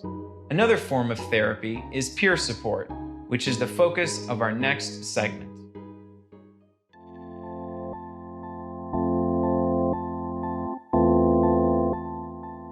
Most mental health services are offered by certified professionals who play an authoritarian role in the treatment process.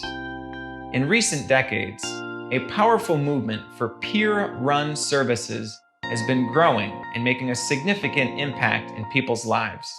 It comes down to a shared experience, an ability to empathize. I found a sense of community and connection. When I think of peer support, which is a concept that I find useful, I think about two people or multiple people who have some common experiences and are operating as much as possible on an equal playing field, or being intentional to reduce or remove power imbalances. Peer support involves having people with lived experience provide services. Having peers in a support role allows them to model what is possible after one goes through extreme emotional distress. Peer support is mutually beneficial. According to the help or therapy principle described by social psychologist Frank Reisman, helping others is deemed absolutely essential to helping oneself. When people recovered, they basically disappeared. And even people who were doing well would not be inclined to tell their story. I found my people and my calling and my place within the people who were peers, who, whatever you want to call them, who sat beside me and listened to me. What I went through, other people have been through too. And each of our stories is unique, but there is some common ground. And I guess that's what all the groups get to and why the groups work so well. When people who've had similar experiences, for me, that was the most helpful, because there's not a lot of judgment. Usually doesn't enter that conversation when somebody else has a similar experience. What shows up is empathy, and empathy is incredibly healing from trauma and force. The late Judy Chamberlain emphasized the need to distinguish between real alternatives to psychiatry and those that are alternatives only in name. A true alternative grants all decision-making power to individuals using the services. The Recovery Learning Community in Massachusetts is one of the most well-known examples of a peer-run organization. It's what they say in their brochures and all that, but it's community. You know, it's something invisible that you can't touch. It's that you're not alone thing, but you feel it. I always say the RLC saved my life because it saved my mind. It opened the doors to like an alternative that I wasn't mentally ill or mentally sick, that I didn't have the chemical imbalance. I mean, maybe I do. I don't know. We don't know. It's the honest truth. Hearing Voices groups, which started in the Netherlands and now meet all around the world, are a fast-growing, peer-run service. These groups are based on the idea that voice hearing is part of the human condition, not a pathology. Online databases are available with details on the meeting time and location of groups happening in each country. People came together because it was sort of shame that you're hearing voices, you're going through altered states, psychosis. Let's have a group where it's okay. And let's talk about it. Let's get the support for it. I wish there were Hearing Voices groups in the hospital. Oh, that would be, if there was a Hearing Voices group in the hospital, oh my God. That would have been key. I mean, that would have been amazing. Just a place for people to come and talk about experiences like hearing voices, or just, looking at reality differently, experiencing reality differently. And then for people to share different ideas about what kind of problems they have with that, what works for them to deal with the problems. Alternatives to Suicide groups are another type of peer support group for people suffering with suicidal thoughts or actions. Just walking into that room, I kind of felt at home, or I felt safe. It was the first time I could just openly talk about suicide without it being weird. Suicide's not the problem. It's often a solution. It's a desperate solution, a solution that often we hope someone doesn't choose. The research suggests that actually going into the medical system, where you lose all your power and you get essentially punished for thinking about killing yourself, that is where the rates of suicide increase. And in fact, if you give people the opportunity to simply talk openly about death and wanting to die and many other thoughts that are seen as taboo in society, that people are much better equipped at that point to move through those feelings. We don't consider it suicide prevention because suicide prevention usually comes from a place of controlling people. We do see that often people don't want to kill themselves as a side effect of being able to have those conversations. For those who don't have a peer support group in their local community or don't feel comfortable attending one, online forums have been valuable. The Hearing Voices Network, Icarus Project, New Light Beings, Facebook, and Reddit have hosted these forums. I've walked people through that experience online, and on the phone too. Some people, they would post something that was really bothering them, and there'd be like 20 replies, just helping them out, giving them some insight, giving them support. I've had so many people messaging me saying thank you. A lot of people who are going to commit suicide, like said, like the site saved their life. Like they didn't have a community where they can openly express themselves without being judged. For those in need of immediate support during crisis, peer respite houses offer an alternative to using a psychiatric hospital.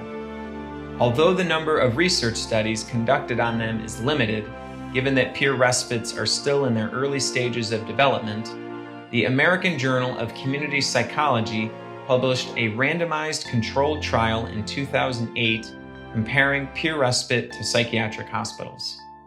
The study revealed, first, that participants using peer respite houses experienced significantly greater improvement than participants in psychiatric hospitals, and second, that the average cost of staying at a peer respite was 1/3 of the cost of staying at a psychiatric hospital. Similar to soteria houses, peer respite houses emphasize being with people rather than doing to people. AFIA is one peer respite house located in Western Massachusetts. The idea of AFIA and peer respite in general is that we create a non-clinical space that is an alternative to hospitalization.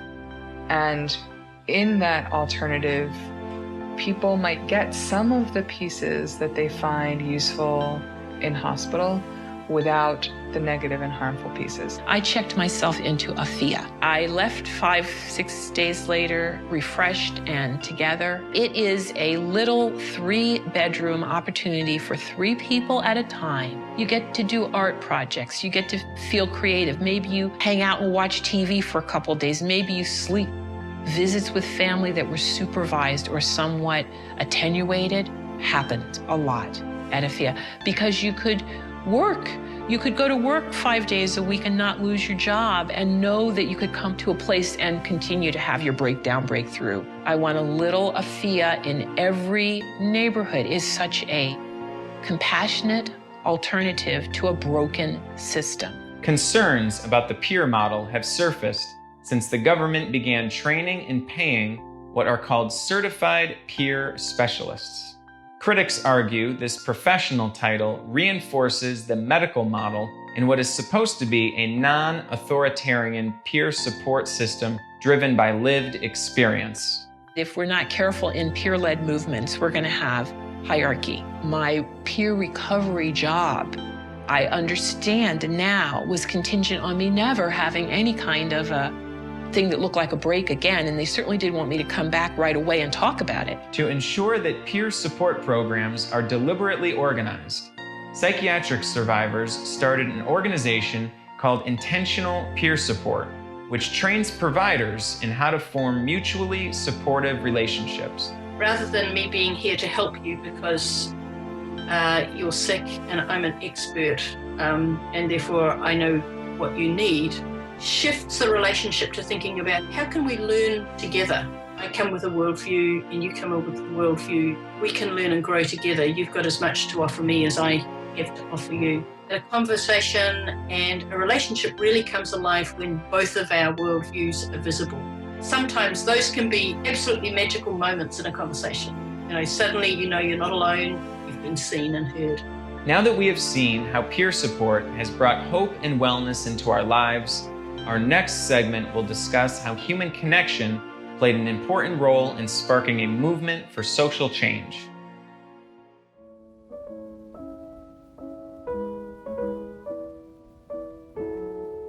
Many groups have led social change movements around the world, but most people have not heard of community organizing and activism led by survivors of human rights violations committed by the mental health system. People who have experienced mental health challenges are often quiet about their lives. People can lose their jobs, housing, friends, and liberty if the wrong person finds out their story. Over the years, many survivors of psychiatric human rights violations have bravely spoken out and led the movement for human rights of those harmed by the psychiatric system. Historically, the movement has gone by many names, such as the MAD movement, consumer movement, survivor movement, and ex-patient movement. The all-inclusive name is the CSX movement. It is really based on the civil rights movement. It's one of our last movements ever. We still don't have a full citizenship rights. We still can't make decisions on our own. Following the commercialization of the first psychiatric drugs in the 1950s and 60s, deinstitutionalization moved to the forefront in various countries. This led to far too many abandoned ex-patients struggling with little to no expectation of recovery.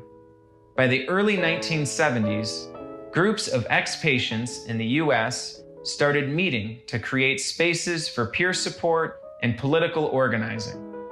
They're creating alternatives, drop-in centers, and I'm like, what, really? And I remember saying to Judy Chamberlain, I said, who's allowing you to do this? She said, us. We're free. We can do this. One of the most effective leaders of the CSX movement has been Oregon-based activist David Oakes. In college, a working class kid at Harvard, I ran into some major emotional and mental problems. So in my sophomore, junior, and senior years, I ended up inside the mental health system. I was put in solitary confinement and forcibly injected with a psych drug and left there. And I remember staring out of the window there. They have this impenetrable steel mesh screen over the window. I kept pounding the screen. And I said, when I get out of here, I am going to do some major damage to this system. A volunteer agency actually referred me in my junior year to work with a psychiatric survivor group, Mental Patients Liberation Front. So that was my first meeting with folks in the movement. The pioneers discovered they were not alone in the hurt and anger they felt toward the psychiatric system. They united in small communities and found understanding, meaning, and personal healing. Word of the movement reached psychiatric survivors around the world through publications such as the San Francisco-based journal Madness Network News. The first organizers found allies in other social change movements, as well as professionals such as the late psychiatrist Dr. Thomas Szasz, who openly criticized coercive psychiatry in his book, The Manufacture of Madness. It was fantastic to feel there were other people in so many other lands who had lives like me. Also, what was fantastic was there were professionals that were speaking out. As more groups formed, annual meetings took place connecting survivors around the world. The first international conference on human rights and against psychiatric oppression took place in 1973. Small groups met to discuss goals of the ex-patients' liberation movement. One of the early ways that we psych survivors gathered was an annual meeting called the International Conference for Human Rights and Against Psychiatric Oppression. And we met for about a decade, from the mid-70s through the 80s. And one of the early ones, we met in San Francisco, and we sat down in front of the FDA and blocked an entrance. We really had directly stepped in front of the psychiatrists. We were unafraid. We were powerful. Together, alone, we could be locked up, injected, lose our lives, be electroshocked. But together, we are invulnerable. This momentum slowed as the 70s came to an end. Psychiatric survivors, still dealing with heavy oppression from their mistreatment in the mental health system, struggled to get along with one another, leading to divisiveness in the movement. Self-help and alternative programs soon started accepting government funding, with many members combining traditional and non-traditional support services. After a while, the government decided that they wanted to pay for some of these ideas. And this has happened in every movement. You know, there's people who are in the movement, and then there's other people who break that up because they don't want that to happen. By the mid-1980s, the movement became dependent on government funding, which brought an end to radical organizing. Madness Network News and the International Conference on Human Rights and Against Psychiatric Oppression came to an end, and the first government-funded alternatives conference was held. And of course, there are going to be strings with government money, but it has been disempowering in some senses that we as a group are not listened to as much. Whatever resources there are going into this are going into state-funded, federally funded, government-funded peer support, which has led to less organizing, less activism, less protesting. It was a difficult decade. People were just finding themselves. And the system really didn't believe that people could recover. Recovery wasn't a word for someone with mental illness. Oh, you're in remission, okay? Or you're never gonna get better. This is the best that you can do. So don't think any more of yourself, because you can't do it. And those are the messages that came out. And you can't help to internalize it. At the start of the 90s, many psychiatric survivors decided the movement needed to unify. On one hand, were people who rejected the medical model and fought to abolish psychiatry. On the other hand, were people who accepted their diagnosis and fought to get more funding for psychiatric services. Both sides agreed on the need for human rights in the mental health system and rejected forced drugging, solitary confinement, restraint, involuntary commitment, and electroshock. To advance this mission, Support Coalition, which is present-day MindFreedom International, emerged under the leadership of Janet Foner and David Oakes. Our movement has had a lot of internal conflict. So for us, supporting each other and taking action was the crucial difference. I want to give a lot of credit to National Association for Rights Protection and Advocacy, NARPA. They had a big meeting in Portland, Oregon in the fall of 1988, and several of us met at the next meeting gathering.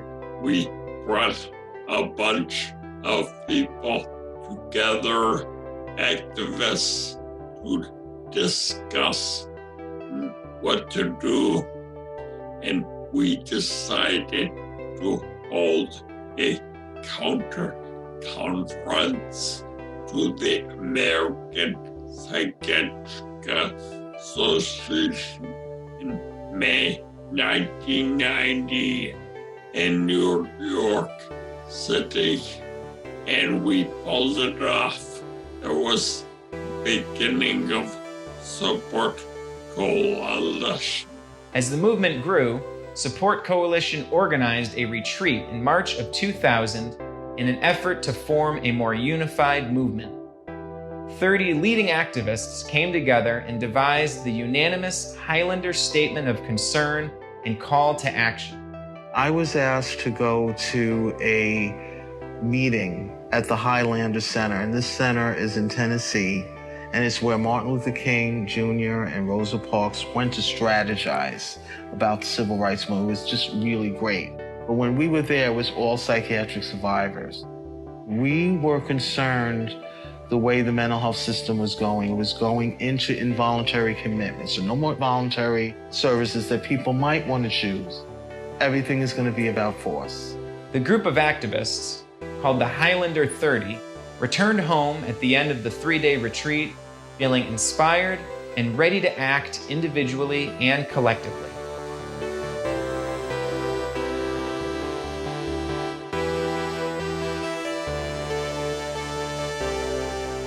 Now that we have journeyed through the origins of the CSX movement, in our next segment, we will hear how individuals and groups are approaching community organizing today.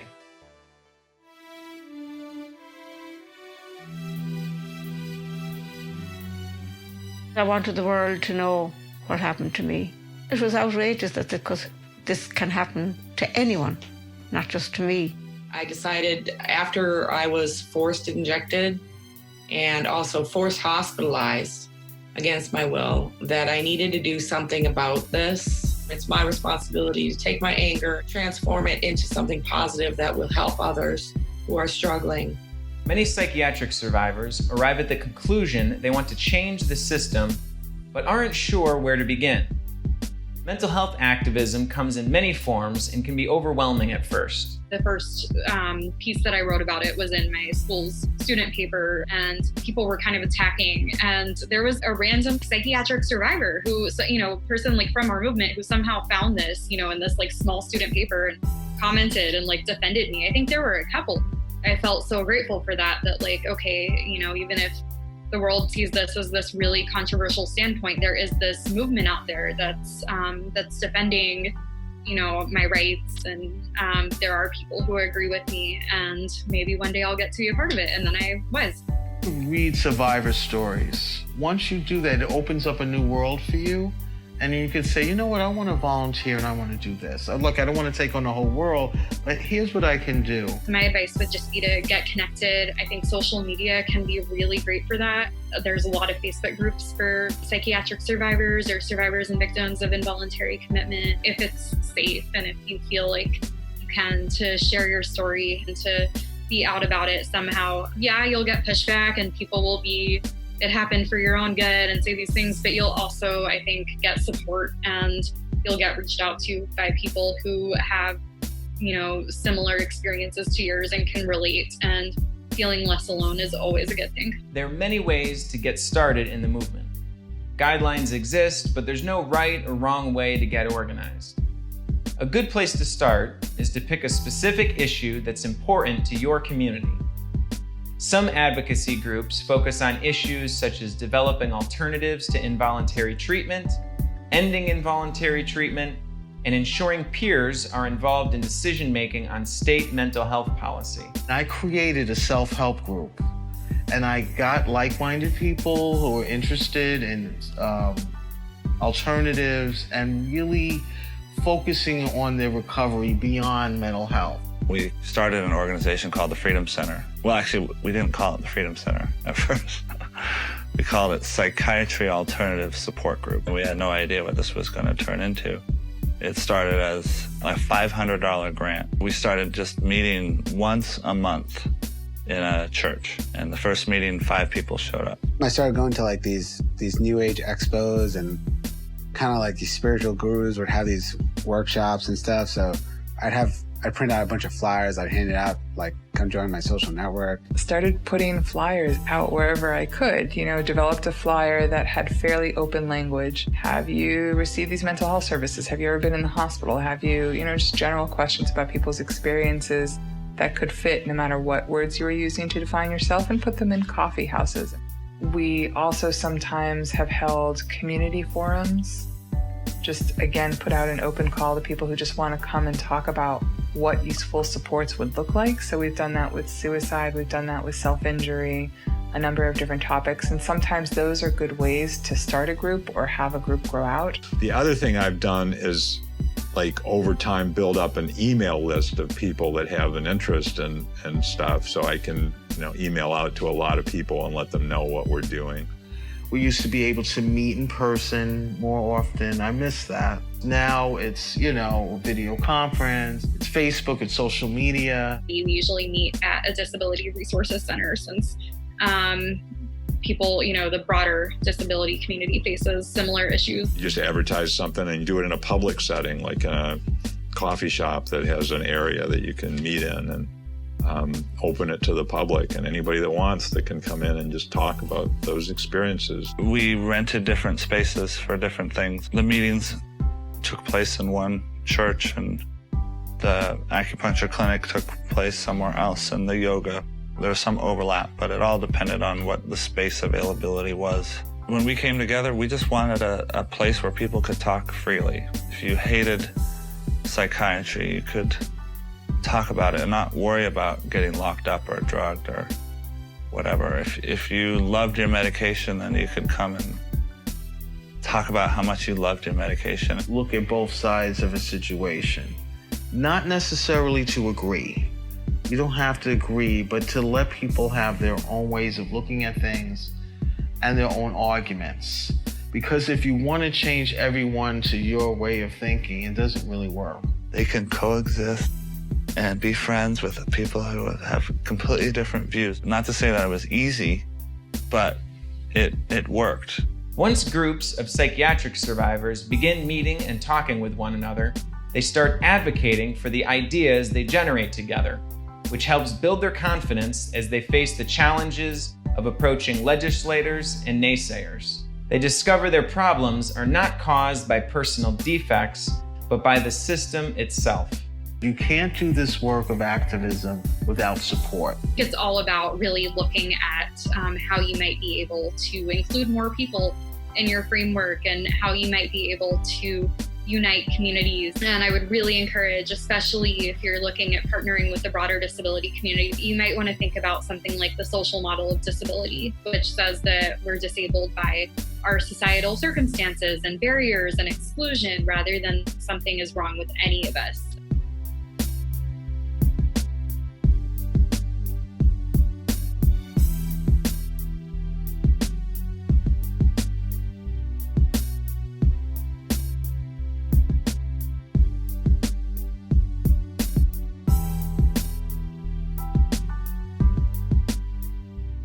The activities of organizations and groups are limitless. They include creating peer support groups, advocating for hospitalized individuals, creating influential art, marching, and protesting. Now there's programs to really reach into people that are inpatient, to tell them about the movement, tell them about, peer support and recovery. It's not us and them. It's not the people outside and the people inside. We're one. In addition to connecting with people who have been directly harmed by psychiatry, it's also helpful to reach out to people or organizations that share your values and concerns. In order to get a really powerful voice, we need to include allies. There's a lot of brilliant minds who are not psychiatric survivors who understand these issues. Anyone who wants to be in human rights. So it could be lawyers, it could be family members that their kids were damaged by the system. We've also reached out to other community organizations and groups that face similar issues of forced treatment, for example, the LGBTQ community. In deciding how to address your community's problems, consider how your actions challenge power structures. No aspect is more important than the others. The key is to operate with intention. And just regular organizing, you really have to have a small group or group of people who want to organize something. It can't be 50, 100 people because it doesn't happen. People giving their ideas, but no one's doing anything. You won't get things done by having big, massive things. I don't try to engineer things too much. If I'm trying to organize it too much, I probably would be going in the direction of control. It should sometimes be done locally. So if a protest is in Philadelphia, let's work with the local people there. It can't be a top-down. This is a grassroots movement. This kind of local activism, this independent activism, set the stage for the state to finally decide to fund peer-run activity. People mistakenly think funding is needed before you can take the first step. It's best to think of funding as helpful for growth rather than a necessary starting point. MindFreedom has been around for 2 decades. We have a lot to offer, and donations make it possible to have that voice, amplify that voice, and asking is key. People might say no, but they do not give generally unless they are asked. So ask for donations. Major donors, they often are contacted in writing, phone, and then in person. You make your pitch, you ask, and you wait. Obviously, major donors, grants give, so much more. They are very important, but the bedrock is numbers of people giving regularly. We definitely didn't want government money, and we never went after it. We didn't want that money because we knew there would be strings attached. People still fund us individually, so because they believe in what we're doing, and I think that's the best way to get funded. Kind of a cool lesson from this group is it was always all volunteer. Shows what the power of a community can be. As you've seen, psychiatric survivors are organizing all around the world. In our next segment, we will explore how various groups have worked toward changing public perception about mental health.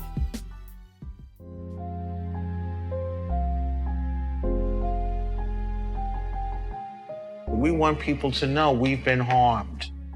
We want you to stop this. We've made some strides in our movement, but the average person still doesn't know about us and still is just brainwashed by the media.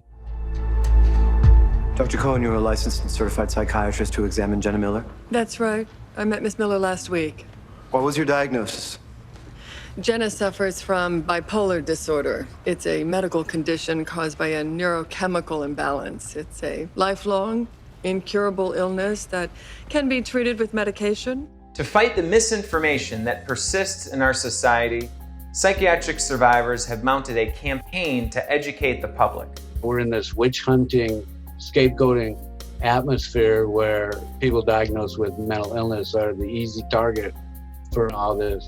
inexplicable gun violence. I think the most important thing is to really try and educate the public that what we're doing with the mental health system is very counterproductive. It's actually making people in society less safe. There needs to be more education, I think, at a younger level on just how to think critically about the world around us. If the public understanding isn't there, if the cultural change isn't there, then people will find other ways to justify force and coercion. And the old story's falling apart within the public, and increasingly you see that happening. You know, we did see the article in the New York Times about withdrawal problems from antidepressants. That wouldn't have run 10 years ago. There was an NPR thing about antidepressants. What do we know about their long-term effects? Before it would have been just saying, oh, of course they're great. Now they were saying, well, we don't really have evidence of that. That's a change. Whitaker's book, Mad in America, has been highly influential in reaching the public. Whitaker's following grew into madinamerica.com, which publishes blogs and news articles about science, psychiatry, and social justice. I was a creative writing minor in college. I'm a writer. That's such a big part of my identity. A lot of us in this movement are artistic and creative. Creative works about the harm caused by psychiatry have included Ken Kesey's novel, One Flew Over the Cuckoo's Nest, which was later turned into a feature film. Pamela Spiro Wagner shares her personal experiences with involuntary treatment through her artwork. The documentary Healing Voices by Oryx Cohen and Patrick Moynihan captures experiences of people diagnosed with mental illness. Some people call it psychosis, an extreme state of consciousness. I was definitely in one. I really wanted to make a documentary. I had seen the power that other documentaries had in people's lives and what a powerful medium that is. We knew it was going to be a long-term project. When films are made that are like that, they're definitely unique and special. And I think we were able to do that with Healing Voices, a movie that will hopefully stand the test of time and hopefully represents our movement really well. Former psychotherapist Daniel Mackler has created a series of 4 documentary films on YouTube about alternatives to the psychiatric system. Mackler also shares his critiques of psychiatry through original songs and music. Their pills make me shaky and sweaty. I fear that they're breaking my will. They told me that this is quite normal and added another new pill. Podcasting has become an even more accessible medium with Will Hall's popular show called Madness Radio. What does it mean to be called crazy in a crazy world? Listen to Madness Radio, voices and visions from outside mental health. One major obstacle to public understanding has been the National Alliance for Mental Illness, or NAMI, which is a nonprofit started in 1979 by 2 mothers who each had a son diagnosed with schizophrenia. At the time, the mental health system was blaming emotional problems on family dynamics, and NAMI fought to shift the focus away from the family and onto the individual. NAMI has become a main promoter of the claim that neurochemical imbalances cause people's emotional distress. Suspicions have existed that pharmaceutical companies fund NAMI, and in 2009, a U.S. Senate investigation revealed that more than half of NAMI's annual funding comes from drug companies. Despite the tremendous power and reach of NAMI's misinformed message, MindFreedom's Fast for Freedom hunger strike in 2003 was incredibly influential. A group of 7 activists refused to eat solid foods until the American Psychiatric Association, Surgeon General, and NAMI provided at least one scientific study proving the common industry claim that mental illness is biologically based. It felt like a real example of people power. A bunch of us met and lived in a place donated by a church in the LA area.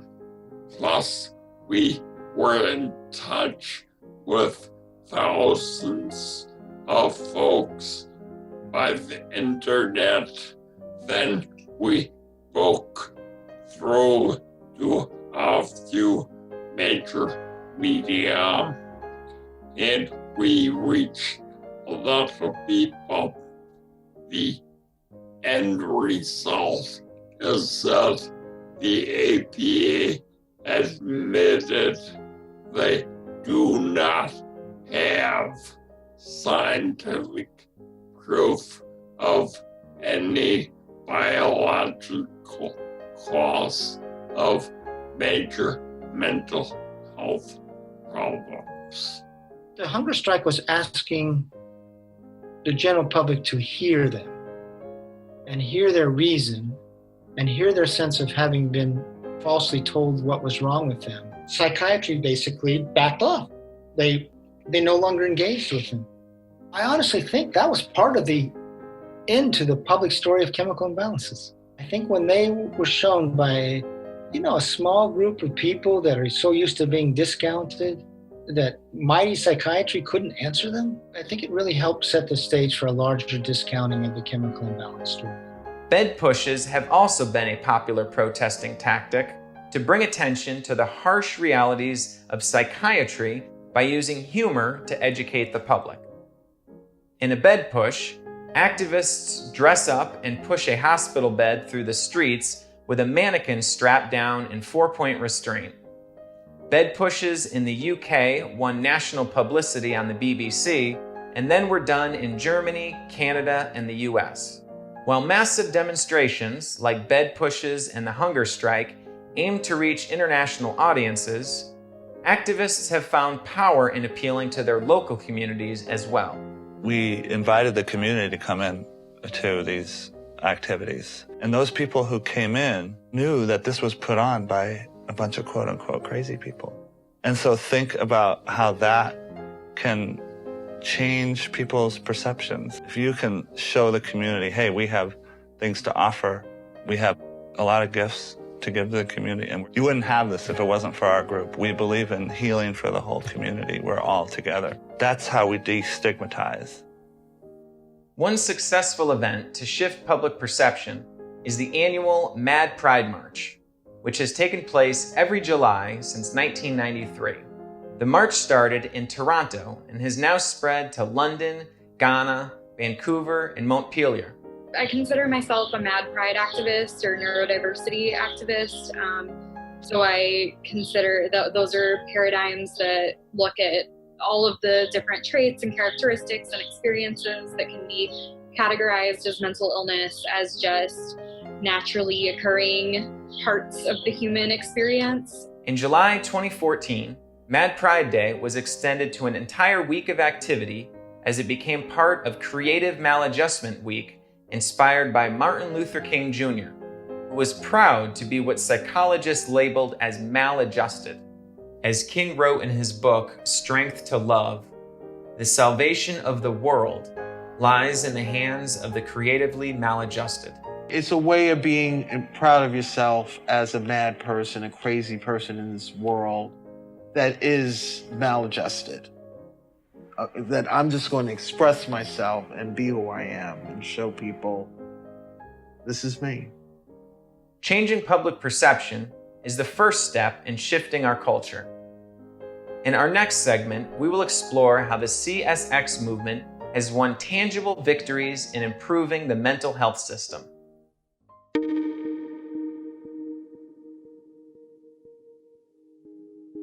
Strength in any human rights movement is usually measured by people power. This can be witnessed both in the courts and on the streets.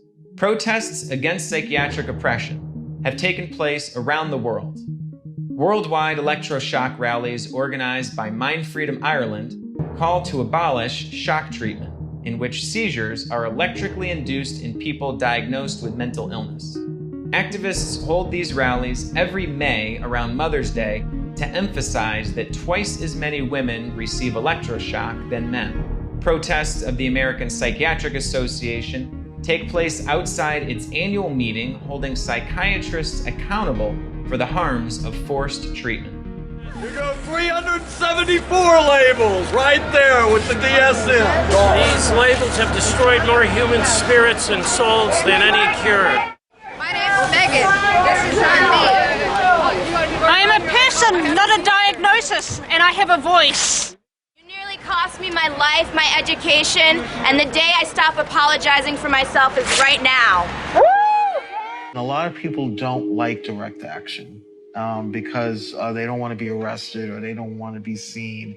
It's not everybody's cup of tea. But now, in this 2018, it really is needed for people to speak their truth and to go out and say, look, we're against this that the government is doing, or, you know, or you're making laws that are not helpful or are going to harm us. The MindFreedom Shield, a program created by David Oakes, is another example of people power in action. Once activated, a Shield alert reaches all members of the Shield to begin organizing and protesting on behalf of the person being subjected to involuntary treatment. One successful Shield campaign in 2011 involved rescuing Geetha Rathnamala, a 31-year-old woman being held against her will and forcibly drugged inside the Western Psychiatric Institute and Clinic, which is part of the University of Pittsburgh Medical Center. Geetha was a registered MindFreedom Shield participant, and an alert was issued. An easy-to-complete form was set up to send emails to Pennsylvania's governor, alerting him of the injustice. MindFreedom also posted contact information for key decision makers such as the president and CEO of UPMC, the medical director, residency director, and president of Western Psychiatric Institute and Clinic. Geetha is now free and writing about her experience. The most notable of all Shield campaigns rescued Ray Sanford, a 55-year-old Minnesota citizen who was receiving ongoing involuntary outpatient electroshock. MindFreedom issued 21 Shield alerts, activating thousands of people who peacefully but passionately contacted elected officials, held protests, and won extensive media coverage. Hospital authorities ultimately canceled Ray's shock treatment and sent him home. The Shield is a powerful example of successful direct action. Resources are limited, and there's always a need for more volunteers to strengthen the Shield. The Ray Sanford campaign was the most successful Shield campaign. What happened was Ray was getting forced court-ordered shock every Wednesday morning. He went to the local library, and the reference librarian gave him the phone number for MindFreedom. We actually flew into Minneapolis, a few of us, and helped out. I thought we would win in a few days. Well, it took a few months. We stopped the forced shock, and Ray loved to say, "No shock today." Individuals have also filed lawsuits to fight against injustices committed by the mental health system. One such lawsuit involved the controversial Teen Screen program, which aimed to screen every teenager in public schools across the U.S. for mental illness. In 2005, a family in Indiana sued the school and local mental health center that screened their child without permission. Lawsuits have also been filed against pharmaceutical companies, costing them billions of dollars. For example, Eli Lilly was sued for off-label marketing of Zyprexa to the elderly, resulting in one of the largest criminal fines in U.S. history, totaling $515 million, in addition to an $800 million civil settlement. I had been contacted by an expert witness in that case, and he said, I have these secret documents that show that Eli Lilly hid all this stuff and was illegally marketing the drug. And if you subpoena me, then I have to give Lilly notice and a reasonable opportunity to object. If they don't object in a reasonable time, I'll give them to you. And by the way, there's a reporter at the New York Times who's interested in this. So there's a big trial in New York. Lilly threatened me with contempt charges, criminal as well as civil contempt charges, but they never actually filed them. In terms of impact, the 1975 U.S. Supreme Court case O'Connor versus Donaldson is a landmark decision in mental health law. It stated that a psychiatric diagnosis alone is insufficient to lock someone up against their will. Anyone capable of living independently or with the aid of responsible family members or friends cannot be committed involuntarily unless they are declared a danger to themselves or others. Just in the act of activism is wonderful. Doesn't mean it's going to change, but it means we're working towards a change. We want to see that change. And we have other people who want to work on that changing legislation. I know that down the road, things will advance and hopefully we can progress to a place where we can get laws passed. The law is the only place that we can make a difference in a larger manner. Another landmark civil rights law is the Americans with Disabilities Act of 1990, which prevents discrimination based on disability. Psychiatric survivors continue to fight to have a voice in the development and implementation of healthcare, mental health, and social policies at the state and national levels. The National Coalition for Mental Health Recovery, started by psychiatric survivor Dr. Dan Fisher, has advocated tirelessly on the slogan, "Nothing about us without us." Think about Martin Luther King and the Montgomery bus boycott for hundreds of days. They boycotted the buses. Yes, it was in the courts that they won, but there was this synergy between people power and legal activism. We need both. Winning the courts is not enough. We need to win the court of public opinion. Direct action is a way for people to participate. The key thing in community organizing is strength in numbers. On an international level, the United Nations created the Convention on the Rights of Persons with Disabilities in 2006. Supported by the World Health Organization, the convention outlines the civil, cultural, political, social, and economic rights of people with disabilities, including immunity from forced psychiatric treatment. I did a lot of work at the UN with the International Convention on the Rights of People with Disabilities. This is incredible legislation. Well, it's a treaty. And it was not just psychiatric survivors, it was the other disability, blind, deaf. We worked together. All of us have a stake in being treated with dignity and respect.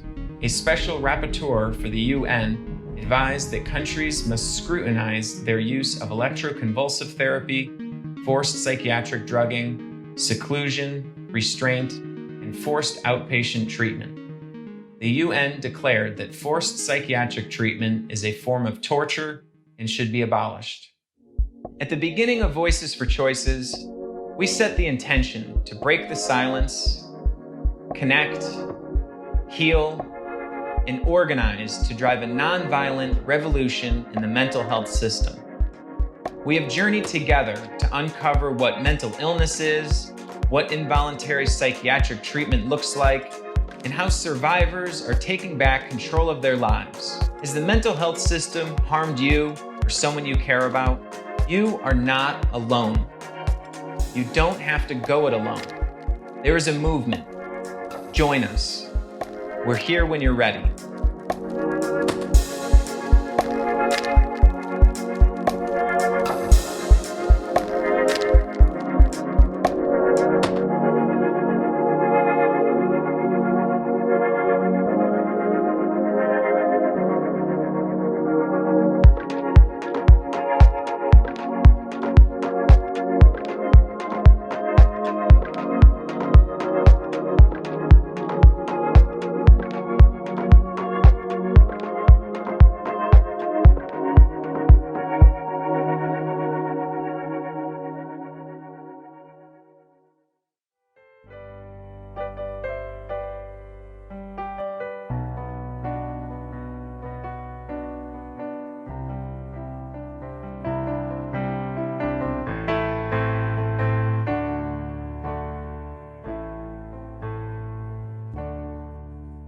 There's alchemy on the wards, a revolution in my soul, a wolf in my doorway, and sand between my toes, and sand between my toes.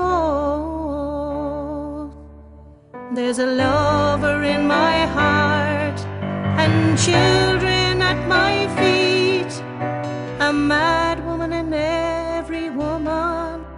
We're taken to the streets. We're taken to the streets.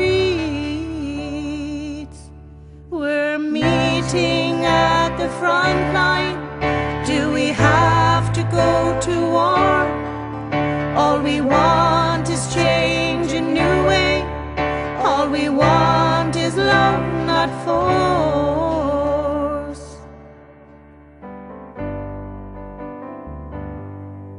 We're singing in the corridors, we're hearing nature's call, a goddess in high office, tearing down the walls, tearing down the walls. She's caught up in red tape, and she's cutting through it fast. We're dancing in the changes, and climbing up the mast, and climbing up the mast. We're meeting at the front line. Do we have to go to war? All we want is change, a new way. All we want